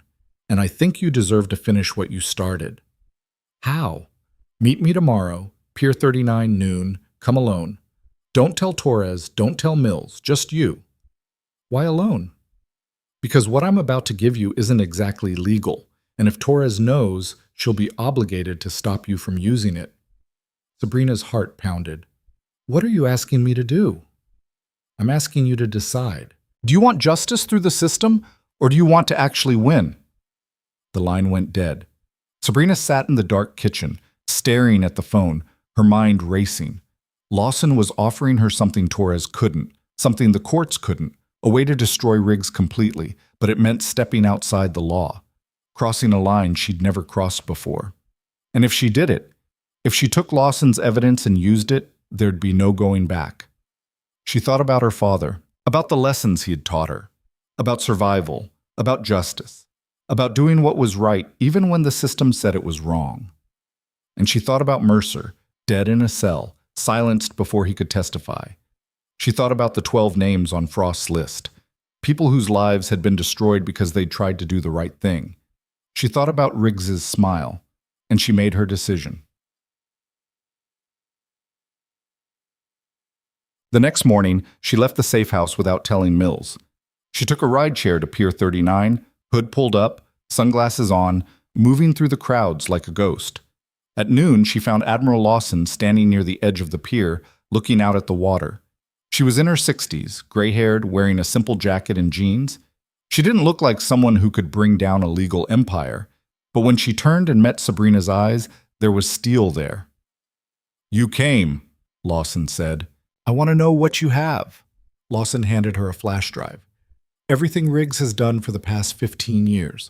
Offshore accounts, shell companies, payments to foreign entities, bribes to judges, prosecutors, police, and evidence linking him to 3 deaths, including Mercer's. Sabrina stared at the drive. "How did you get this?" "That's not important. What's important is what you do with it. If I give this to Torres, she can't use it. It was obtained illegally. It'll be inadmissible in court. Riggs's lawyers will get it thrown out before the trial even starts." "Then what am I supposed to do with it?" Lawson smiled, cold and sharp. "You leak it. You give it to journalists. You post it online. You make it public before Riggs's lawyers can stop you, and you watch as his entire world burns." Sabrina's hands trembled around the drive. "That's not how the system works. The system protects people like Riggs. You know that better than anyone. So you have 2 choices. Trust the system that's failed you over and over, or burn it down and build something better." Sabrina looked out at the water, her mind spinning. If she leaked the evidence, Riggs would be destroyed. But she'd also be admitting she'd stepped outside the law. Torres would have to investigate her. Thornton would drop her case. She'd be back where she started, alone, fighting the system that was supposed to protect her. But if she didn't, if she handed the drive over to Torres and let the legal process play out, Riggs might walk. His lawyers would find loopholes, make deals, delay the trial until witnesses forgot or disappeared, and more people would die. "What do you want in return?" Sabrina asked. "Nothing. I just want to see him fall." Sabrina pocketed the drive. "I'll think about it." Lawson nodded. "Don't think too long. His trial starts in 6 weeks. After that, it'll be too late." She walked away, disappearing into the crowd. Sabrina stood alone on the pier, the weight of the flash drive pressing against her chest like a loaded gun. And for the first time since this all began, she realized the real fight wasn't about evidence or trials or legal victories. It was about power, and whether she was willing to take it. Sabrina made it 3 blocks from the pier before Mills called. "Where are you?" She stopped walking, caught. "I needed air." "You left without telling me. That's not air, that's running." "I'm not running." "Then where are you?" She looked around, tourists, street vendors, the distant sound of sea lions barking. "Fisherman's Wharf. I'll be back in an hour." "1 hour. Then we talk." He hung up. Sabrina pocketed the phone and kept walking, the flash drive burning a hole in her jacket. She found a coffee shop, ordered something she didn't want, and sat in the corner with her laptop. The drive had a single folder. No password, no encryption. She opened it. 15 years of Dalton Riggs' life, cataloged in meticulous detail. Bank statements showing wire transfers to offshore accounts in the Cayman Islands, Singapore, Switzerland. Emails between Riggs and executives at pharmaceutical companies, oil conglomerates, defense contractors, all of them paying him to silence whistleblowers, bury investigations, destroy careers. And buried at the bottom, 3 folders labeled Cleanup. She opened the first one. Photos, police reports, medical examiner's notes, Richard Mercer, the supposed suicide. But the photos showed bruising inconsistent with hanging. The ME's notes mentioned defensive wounds on his hands, later redacted from the official report. She opened the second folder. Julia Brennan, a journalist who'd been investigating Riggs 2 years ago. Car accident on Highway 101. Brake failure. The accident report called it mechanical malfunction, but the attached emails showed payments from one of Riggs's shell companies to a mechanic in San Jose 1 week before she died. The third folder made her stomach turn. Marcus Lorne, the attending physician from St. Aurora, the one who'd discharged Elias Ramey, the one who'd been pressured by Kane. Lorne had been found dead in his home 6 months ago. Overdose. The news had barely mentioned it, just another burned-out doctor who couldn't handle the stress. But the files showed something else. Lorne had been preparing to testify against Crestview in a civil case. He'd gathered evidence, hired a lawyer, scheduled a deposition. 3 days before his testimony, he was dead. And the ME who'd signed off on the overdose ruling had received $50,000 from Vanguard Consulting 2 weeks later. Sabrina closed the laptop, hands shaking. Riggs hadn't just destroyed careers. He'd destroyed lives. And he'd gotten away with it because people like him always had someone to pay, someone to threaten, someone to silence. She thought about Torres's faith in the system, Thornton's belief in evidence and process, Mills's trust in institutions. They were all wrong. The system didn't work. It protected people like Riggs. It crushed people like her. And if she wanted actual justice, not the performative kind that happened in courtrooms, but the kind that stopped men like Riggs from ever hurting anyone again, she'd have to step outside it. She copied the files onto a separate drive, encrypted it, and uploaded it to a cloud server with a dead man's switch. If she didn't log in every 72 hours, the files would automatically send to every major news outlet in the country. Then she walked back to the safe house. Och. Mills was waiting in the kitchen, arms crossed. "You met someone." It wasn't a question. Sabrina sat down, not bothering to lie. "Admiral Lawson." Mills's expression darkened. "Rebecca Lawson? You know her?" "Everyone in naval intelligence knows her. She's brilliant. She's also dangerous. What did she give you?" "Evidence. Against Riggs." "What kind of evidence?" "The kind Torres can't use." Mills stood, pacing. "Let me see it." Sabrina hesitated, then pulled out the flash drive. Mills plugged it into his laptop, scrolled through the files, his face growing harder with each folder. "This is illegally obtained," he said finally. "If you use this, you're committing a federal crime." "And if I don't, Riggs walks." "You don't know that." "Yes, I do. Mercer's dead. The star witness is gone. Riggs's lawyers will tear apart the remaining evidence, claim it's circumstantial, delay the trial until everyone forgets." "You know I'm right." Mills closed the laptop. "So what's your plan? Leak it?" "That's what Lawson suggested. And destroy your credibility in the process. The moment this gets out, Riggs's lawyers will claim you fabricated it, that you're a vindictive whistleblower willing to break the law to get revenge. They'll flip the narrative. You'll be the criminal, not him." "So I do nothing?" "You give it to Torres. Let her figure out how to use it." "She can't. You just said it's inadmissible." Mills sat down heavily. "Then we find another way." "There is no other way." They stared at each other across the table, the weight of the impossible choice settling between them. Finally, Mills spoke. "If you do this, if you leak it, I can't protect you. Torres will have to investigate. The U.S. attorney will come after you. You could end up in prison." "I know." "And you're willing to risk that?" Sabrina thought about Elias Ramey, about his daughter, crying in the hospital hallway, about the 34 names on her list, about Julia Brennan, Marcus Lorne, Richard Mercer, people who'd tried to do the right thing and paid with their lives. "Yes." Mills nodded slowly. "Then we do it smart. We don't just dump the files online, we build a story. We give it to journalists who can verify it, corroborate it, package it so it's not just leaks, it's investigative journalism. That way, when Riggs's lawyers try to claim it's fabricated, they'll have to discredit a dozen reporters, not just you. How long will that take? A week? Maybe 2. The trial starts in 6 weeks. Then we'd better move fast. Mills made calls, quiet calls to people he trusted. Journalists who'd covered corporate corruption, whistleblower cases, legal malpractice. People who wouldn't just run with the story. They'd dig deeper, find their own sources, build something Riggs couldn't destroy. Within 3 days, they had commitments from The Intercept, ProPublica, and a senior investigative reporter at the Washington Post named Diane Sawyer. Not the TV anchor, but a bulldog of a journalist who'd built her career on exposing powerful men. Sawyer flew to San Francisco. They met in a hotel conference room, doors locked, phones off. "Let me see what you have," she said. Sabrina handed over the drive. Sawyer spent 2 hours reviewing the files, taking notes, asking questions. When she finished, she looked up, her expression grim. "This is enough to put Riggs away for life, but it's also enough to put you in prison if we can't prove chain of custody. Where did this come from?" "A source I can't name." "Was it obtained legally?" "No." Sawyer leaned back. "Then we have a problem.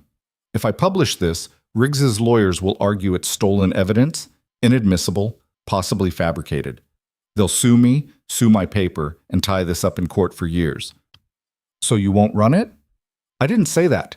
I said we have a problem, but there's a way around it." "How?" "We don't publish the raw files. We use them as a roadmap. We find sources who can corroborate the information independently. Bank employees, former colleagues, people who worked with Riggs and saw what he did. We build a parallel investigation using legal methods. That way, when the story runs, it's not based on stolen files. It's based on journalism." "How long will that take?" 4 weeks, maybe 5. Sabrina's chest tightened. "The trial starts in 6. "I know. It'll be close, but it's the only way to do this right." Sabrina looked at Mills. He nodded. "Do it," she said. Sawyer moved fast. She brought in 2 other reporters, split the workload. One focused on the offshore accounts, tracking down bankers in Singapore and Switzerland willing to talk off the record. Another dug into the deaths, Mercer, Lorne, Brennan, interviewing family members, reviewing autopsy reports, finding inconsistencies. Sawyer herself went after the shell companies, tracing Vanguard through corporate filings, tax records, business licenses.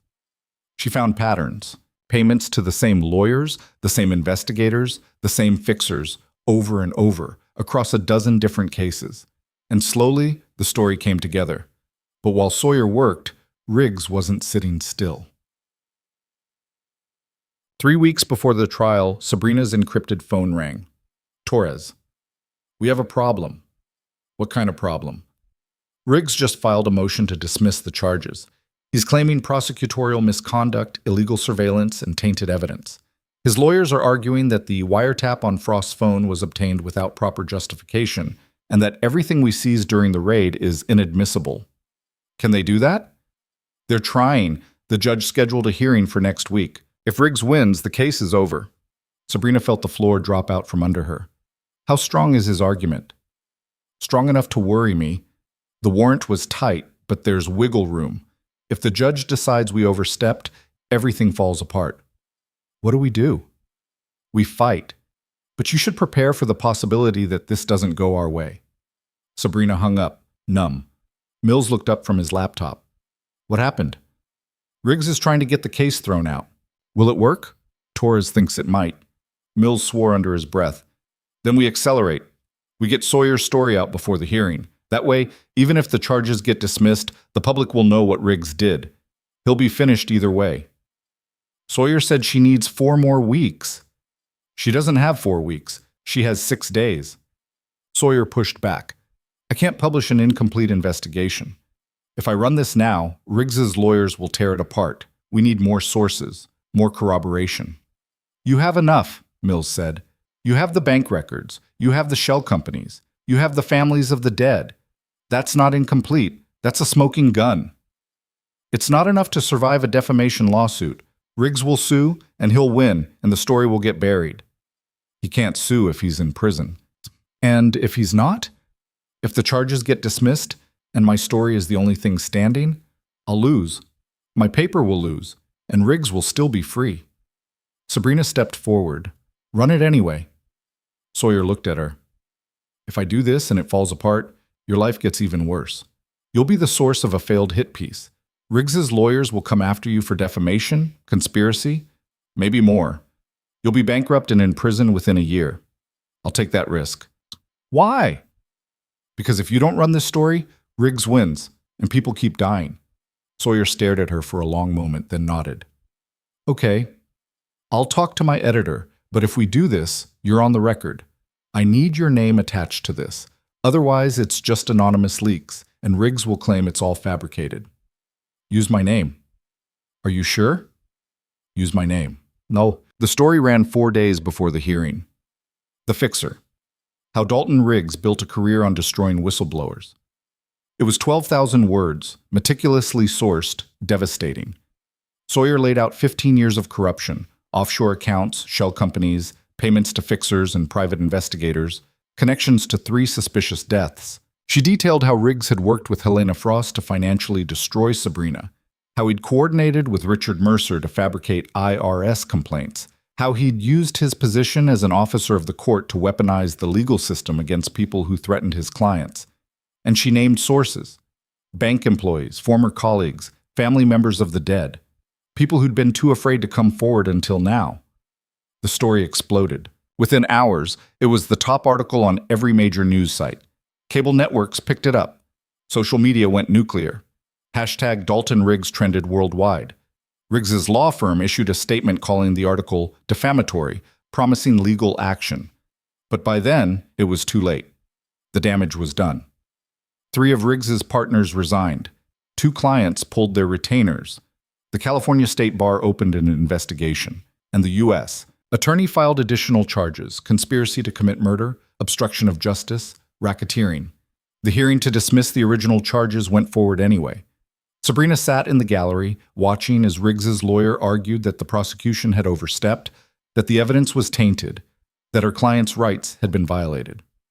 Judge Brennan listened, stone-faced. When the arguments finished, she didn't deliberate. She didn't call a recess. She just looked at Riggs and said, "Motion denied. The wiretap was properly obtained. The evidence stands. Trial proceeds as scheduled." The gavel came down. Riggs's face went white. His lawyer tried to argue, but Brennan cut him off. "We're done here. Next time you waste this court's time with a frivolous motion, I'll hold you in contempt." Sabrina watched Riggs stand, watched him walk out of the courtroom, surrounded by lawyers and bodyguards. And for the first time since this started, she saw fear in his eyes. He knew he was losing. The trial began 2 weeks later. The courtroom was packed. Media, advocates, former clients, families of the victims. Sabrina sat in the front row beside Mills and Thornton, watching as the jury was sworn in. The prosecution's case was overwhelming.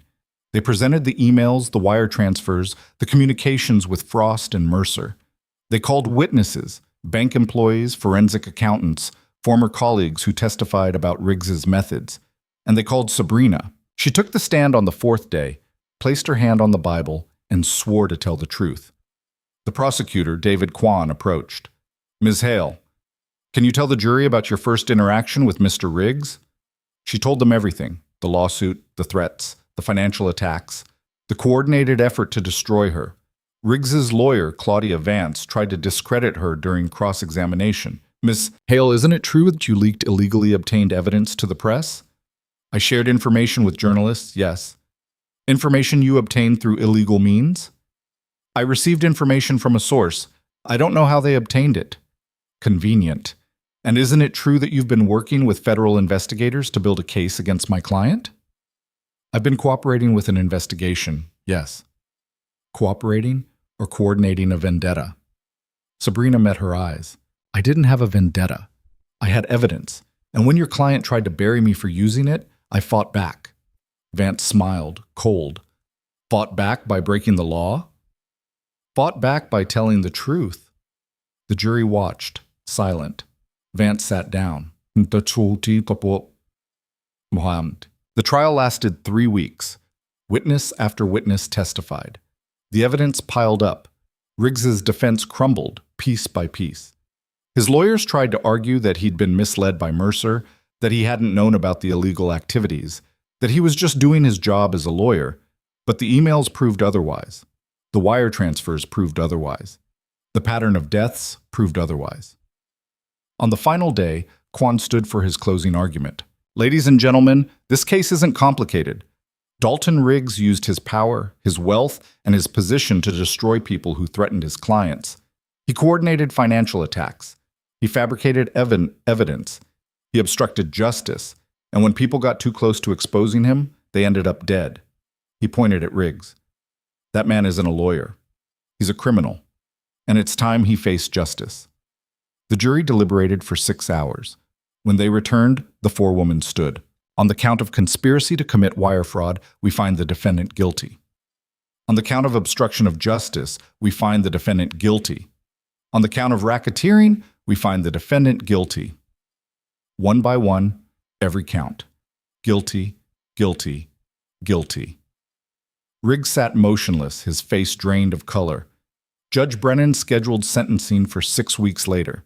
But as the marshals moved to take Riggs into custody, his lawyer stood. Your Honor, we request bail pending sentencing. Brennan looked at her like she'd lost her mind. Your client has been convicted on 14 federal counts. He's a flight risk and a demonstrated danger to witnesses. Bail is denied. He'll remain in custody. The marshals cuffed Riggs. He turned, scanning the courtroom one last time. His eyes found Sabrina. No smile this time. No confidence. Just the hollow look of a man who'd finally lost. They let him out. The courtroom erupted in applause. Sabrina sat frozen, tears streaming down her face. Mills put a hand on her shoulder. It's over. But Sabrina knew better. Because 6 weeks later, when Riggs was sentenced to 28 years in federal prison, his lawyer filed an appeal. And 2 days after that, Sabrina received a message. From an unknown number. You took everything from him. Now we're coming for you. She stared at the screen, her blood running cold. Because Dalton Riggs might be in prison. But the people he'd worked for, the executives, the corporations, the system that had protected him for 15 years, they were still out there. And they weren't done with her yet. Sabrina didn't panic. Not immediately. She forwarded the message to Torres, then Mills, then Thornton.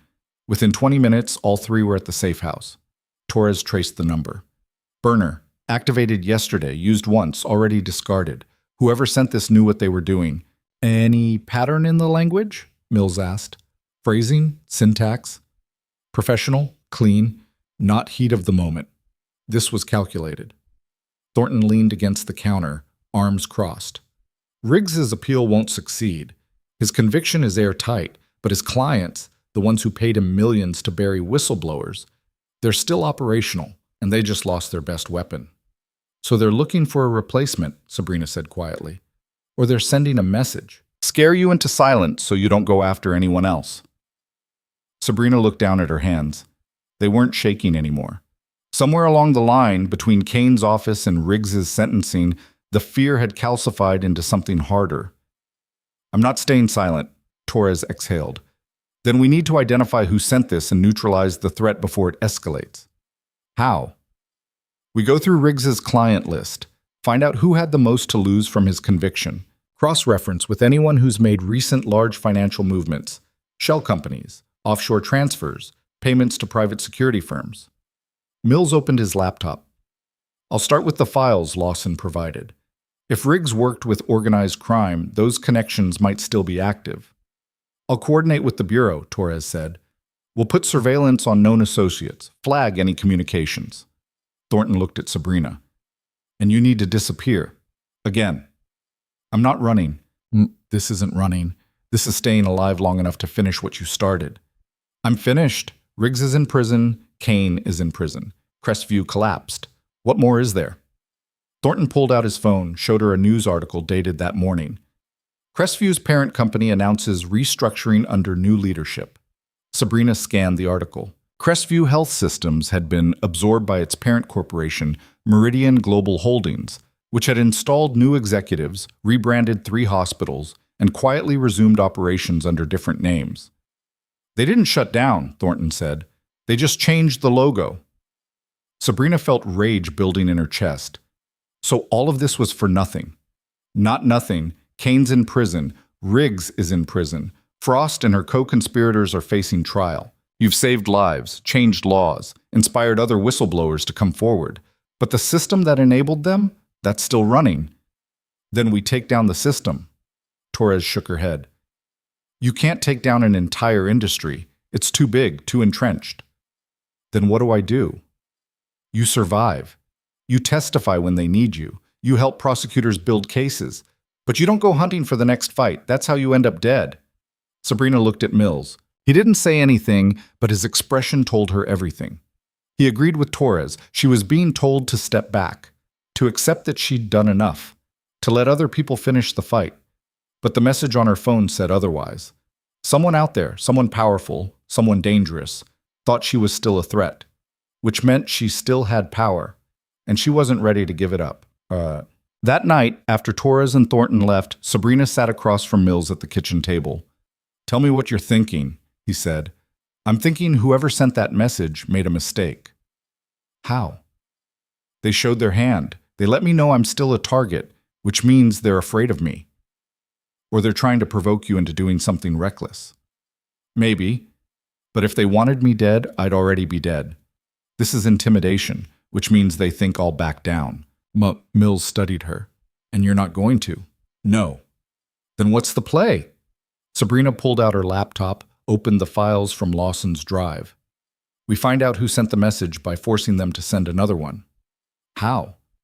We make them think I'm going after them. We leak information that I'm investigating Meridian Global Holdings, that I've found connections between them and Riggs, that I'm preparing to testify before another Senate committee. That's bait. You'll be painting a target on your back. The target's already there. This way, we control when and how they come after me, and when they do, we'll be ready. Mills was quiet for a long moment. You're not the same person who walked onto that plane. No, I'm not. Your father would be proud.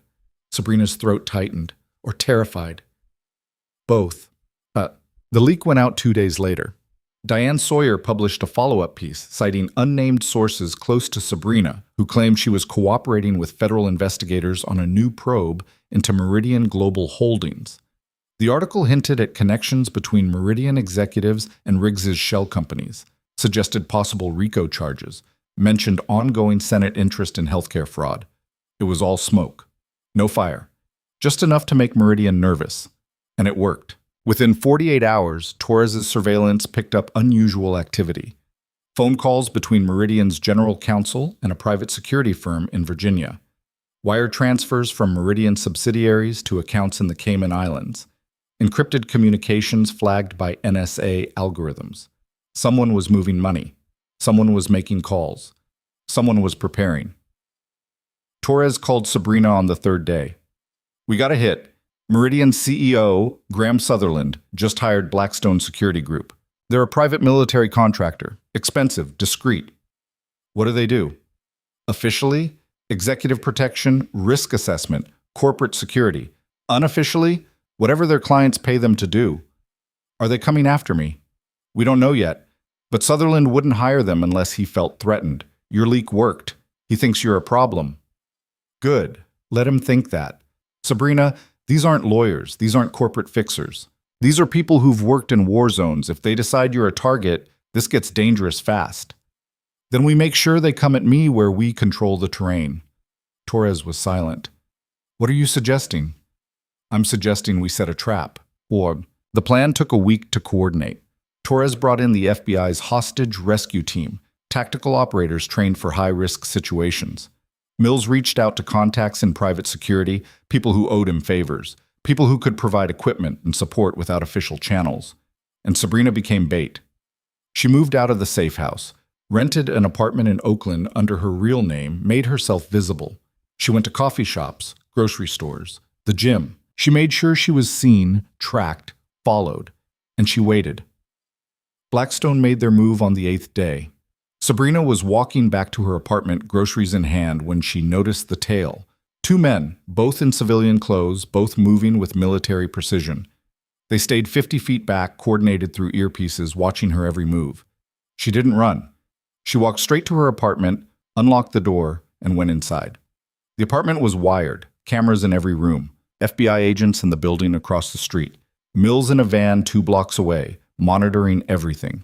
Sabrina set down the groceries, poured a glass of water, and waited. 20 minutes later, her door's lock clicked. Not picked, bypassed.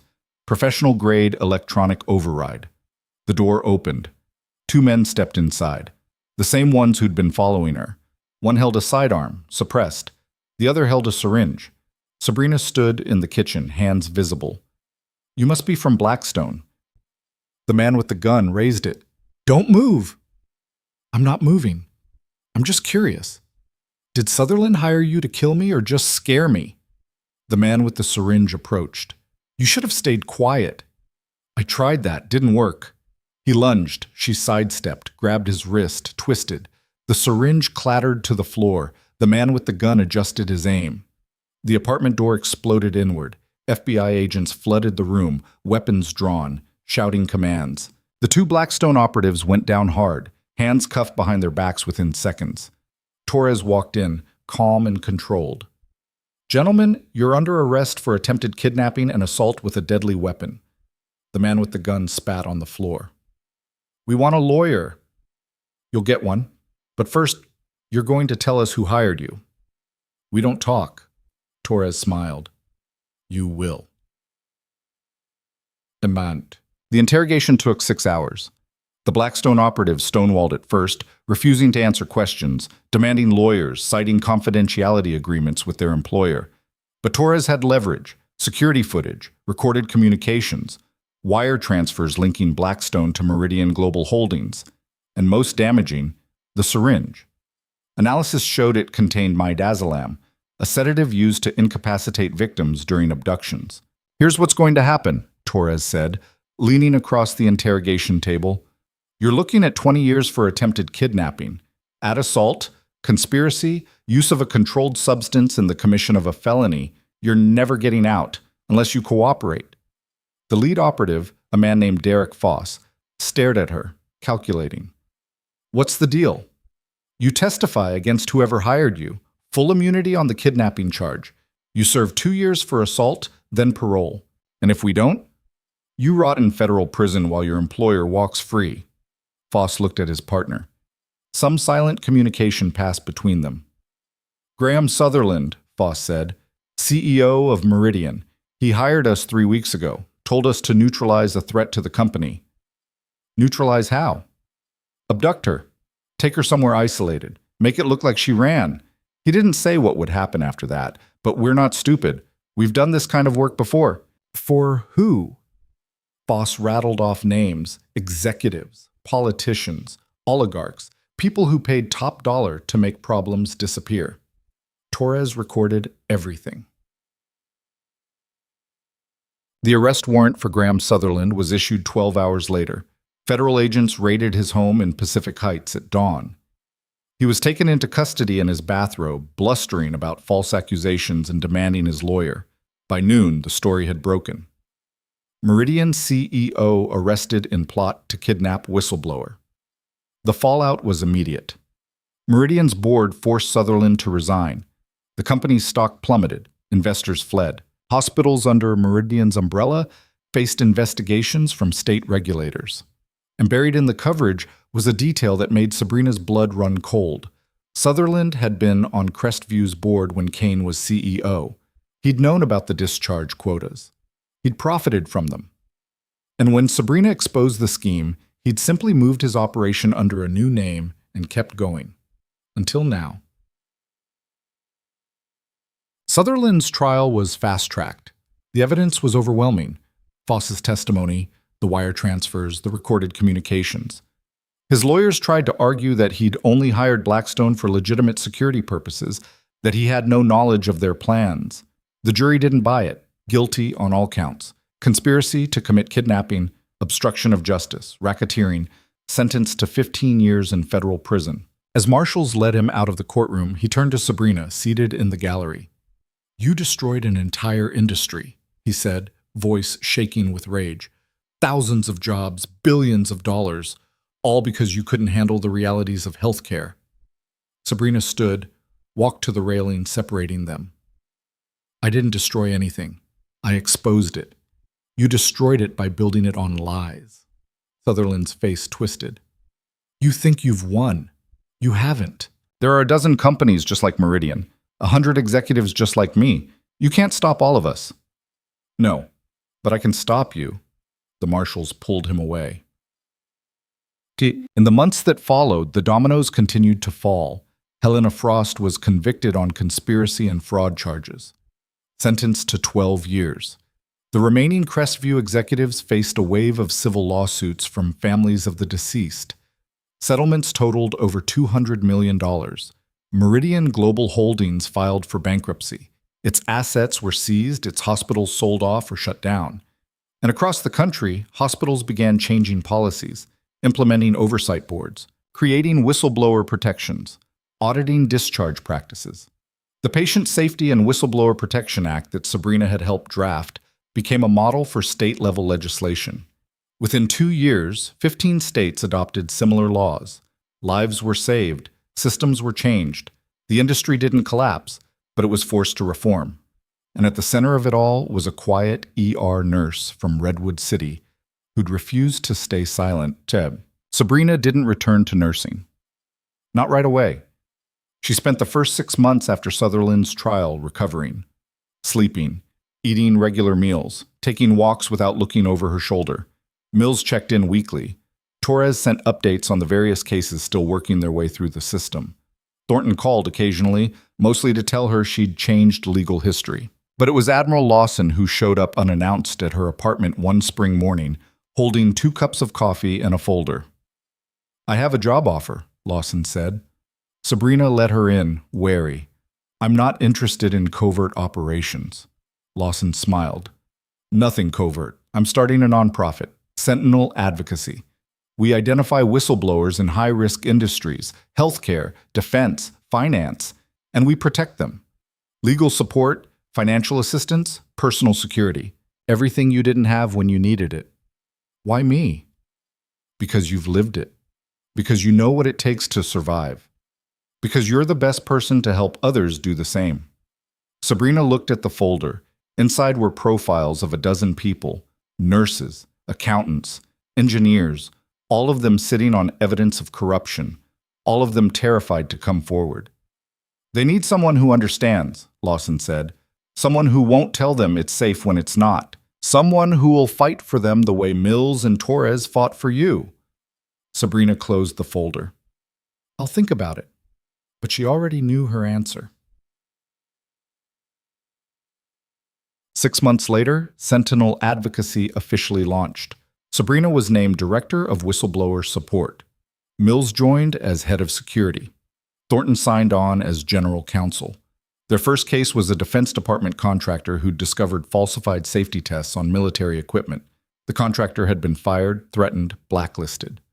Sentinel stepped in, provided legal representation, documented the threats, helped him file a complaint with the Inspector General. Within 3 months, the contractor's evidence led to a federal investigation. The company was fined $80 million. The falsified equipment was recalled. Lives were saved. And the contractor, a man named James Rourke, stood in Sentinel's conference room, tears streaming down his face, thanking Sabrina for believing him when no one else would.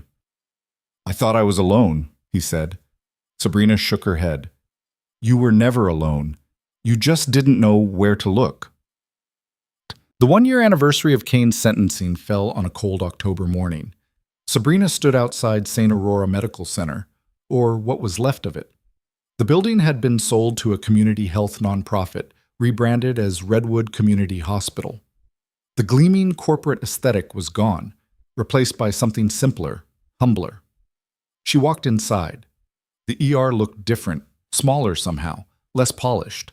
But the nurses at the station were laughing, chatting between patients, not rushing through charts to meet quotas. A young nurse looked up. Can I help you? I used to work here, Sabrina said. The nurse's eyes widened. You're Sabrina Hale.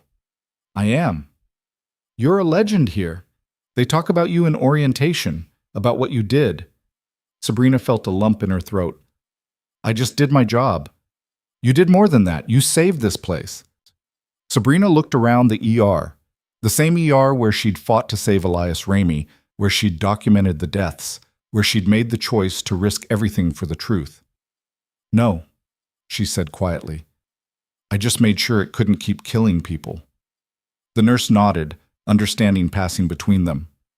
Sabrina left the hospital, walked to her car, and sat for a moment staring at the building. Her phone buzzed, a text from Mills. New case just came in. Pharmaceutical whistleblower. Retaliation. Threats. Could use your help. She started the car. 2 years later, Sentinel Advocacy had handled 43 cases. 38 had resulted in investigations, indictments, or policy changes. 5 were still in progress. Sabrina traveled constantly, meeting whistleblowers, coordinating with lawyers, testifying before legislative committees. She became a fixture at congressional hearings, a voice for people who'd been silenced. And slowly, the industry changed. Not completely, not perfectly, but enough. Enough that fewer people died because of discharge quotas. Enough that whistleblowers had protections. Enough that nurses like her didn't have to choose between their jobs and their consciences. On a quiet evening in December, Sabrina sat in Sentinel's San Francisco office, reviewing case files. The building was empty. Everyone had gone home for the holidays. Her phone rang. Unknown number. She almost didn't answer, but something made her pick up. Ms. Hale? A woman's voice. Young, shaking. Yes. My name is Emily Ramey. You don't know me, but you knew my grandfather. Elias Ramey. Sabrina's breath caught. I remember him. I just wanted to say thank you for what you did, for fighting for him, for making sure what happened to him didn't happen to anyone else. Tears welled in Sabrina's eyes. I'm sorry I couldn't save him. You did save him, just not the way you thought. You made his death mean something, and that's more than most people get. They talked for a few more minutes. Emily told her about finishing nursing school, about wanting to work in patient advocacy, about being inspired by Sabrina's story. When the call ended, Sabrina sat in the dark office, her father's anchor pin resting against her chest, and realized something. She'd spent years being told she was too small to matter, too insignificant to change anything, just a night shift nurse in a system designed to crush people like her. But she'd been wrong. She wasn't small. She'd never been small. She'd just been underestimated. And that had been their mistake.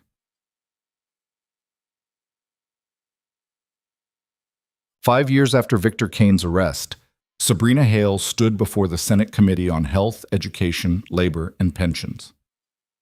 The room was packed. Senators, staffers, journalists, advocates. Senator Hollis, now committee chair, gavelled the session to order. Today, we're here to discuss the reauthorization and expansion of the Patient Safety and Whistleblower Protection Act. And I can think of no better person to lead this conversation than the woman who inspired it, Ms. Hale, the floor is yours. Sabrina stood, walked to the microphone, and looked out at the room. She thought about Elias Ramey, about the 34 names on her list, about Julia Brennan, Marcus Lorne, Richard Mercer, about every person who'd tried to speak up and been silenced. And she thought about the thousands of people still out there, sitting on evidence, terrified to come forward, convinced that fighting the system was impossible. 5 years ago, she began, I was a nobody, just a nurse working night shifts in a hospital that cared more about profit than patients. I discovered evidence of systemic abuse. I reported it, and the system tried to destroy me. She paused, letting the weight of the words settle. But I didn't let it, because I had people who believed me, who fought for me, who refused to let me disappear.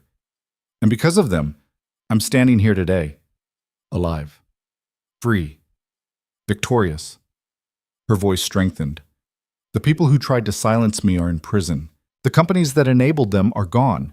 The laws have changed. Lives have been saved. But the fight isn't over, because there are still systems that protect the powerful and crush the vulnerable. Still executives who prioritize profit over people.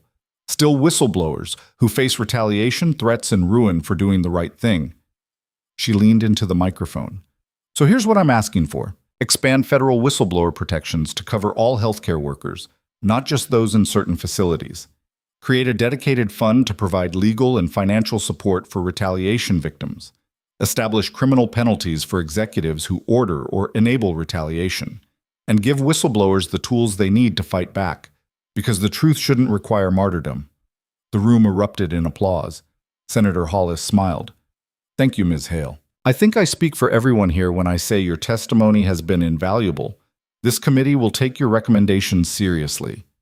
Sabrina nodded, stepped away from the microphone, and walked out of the chamber. Mills was waiting in the hallway. You nailed it. Think they'll actually pass it? After that? They'd be idiots not to. Sabrina allowed herself a small smile. Then I guess we'll see. The expanded whistleblower protection bill passed 6 months later, signed into law with bipartisan support. Sabrina was invited to the signing ceremony. She stood beside Senator Hollis, behind the president, as the bill became law. Cameras flashed. Reporters shouted questions. But Sabrina didn't care about any of that. She cared about the email she'd received that morning from a nurse in Ohio who just filed a complaint against her hospital for unsafe staffing practices, and who'd done it because she'd heard Sabrina's story and knew she wouldn't be alone. That was the victory. Not the laws, not the trials, not the headlines. The knowledge that someone, somewhere, would find the courage to speak up because she had. What? On the 10th anniversary of Elias Ramey's death, Sabrina returned to Redwood City. She visited his grave, placed flowers on the headstone, and stood in the quiet cemetery for a long time. I kept my promise, she said softly. I made sure it mattered. The wind rustled through the trees. Somewhere in the distance, a bird sang. She turned to leave and saw a young woman standing near the entrance. Emily Ramey, now a registered nurse, working in patient advocacy at a hospital in Sacramento. They'd stayed in touch over the years. Emily had become one of Sentinel's most dedicated volunteers, helping other whistleblowers navigate the system, offering support from someone who understood loss. I thought I'd find you here, Emily said. I come every year. I know. Emily walked over, stood beside her. I wanted to tell you something. We just opened a whistleblower hotline at my hospital. Administration approved it last week. Nurses can report safety concerns anonymously, and we have protocols to investigate without retaliation. Sabrina smiled. That's incredible. It's because of you, because you proved it was possible. They stood together in the cemetery, two women connected by a man neither could save but both refused to forget. He'd be proud of you, Sabrina said. Emily nodded. He'd be proud of both of us. That night, Sabrina returned to her apartment in San Francisco. It wasn't the same place she'd lived when this all started. That apartment had been sold. The memories too heavy. This one was smaller, simpler, filled with light. She made tea, sat on the couch, and opened her laptop. The Sentinel Advocacy inbox had 43 new messages, requests for help, stories of retaliation, people desperate for someone to believe them. She started reading, because the work was never done. The system was never fully fixed. There would always be another Victor Kane, another Dalton Riggs, another Graham Sutherland. But there would also be another Sabrina Hale, another nurse, another accountant, another engineer who'd find the courage to speak up. And when they did, they wouldn't be alone. She picked up her phone, called the first number on the list.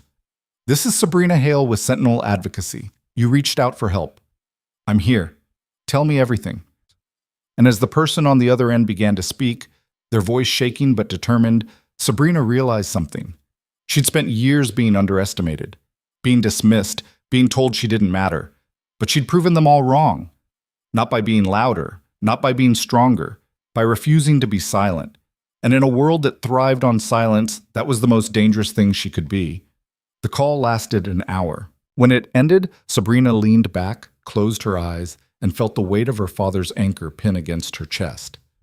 You don't wait to feel brave, she'd once told a young nurse who'd asked how she kept going. You decide. She'd made her decision years ago in a hospital records room, when she'd downloaded evidence onto a USB drive and committed to seeing the truth through, no matter the cost. And she'd make that decision again every single day for the rest of her life. Because some fights were worth the scars, and some voices, once raised, could never be silenced again.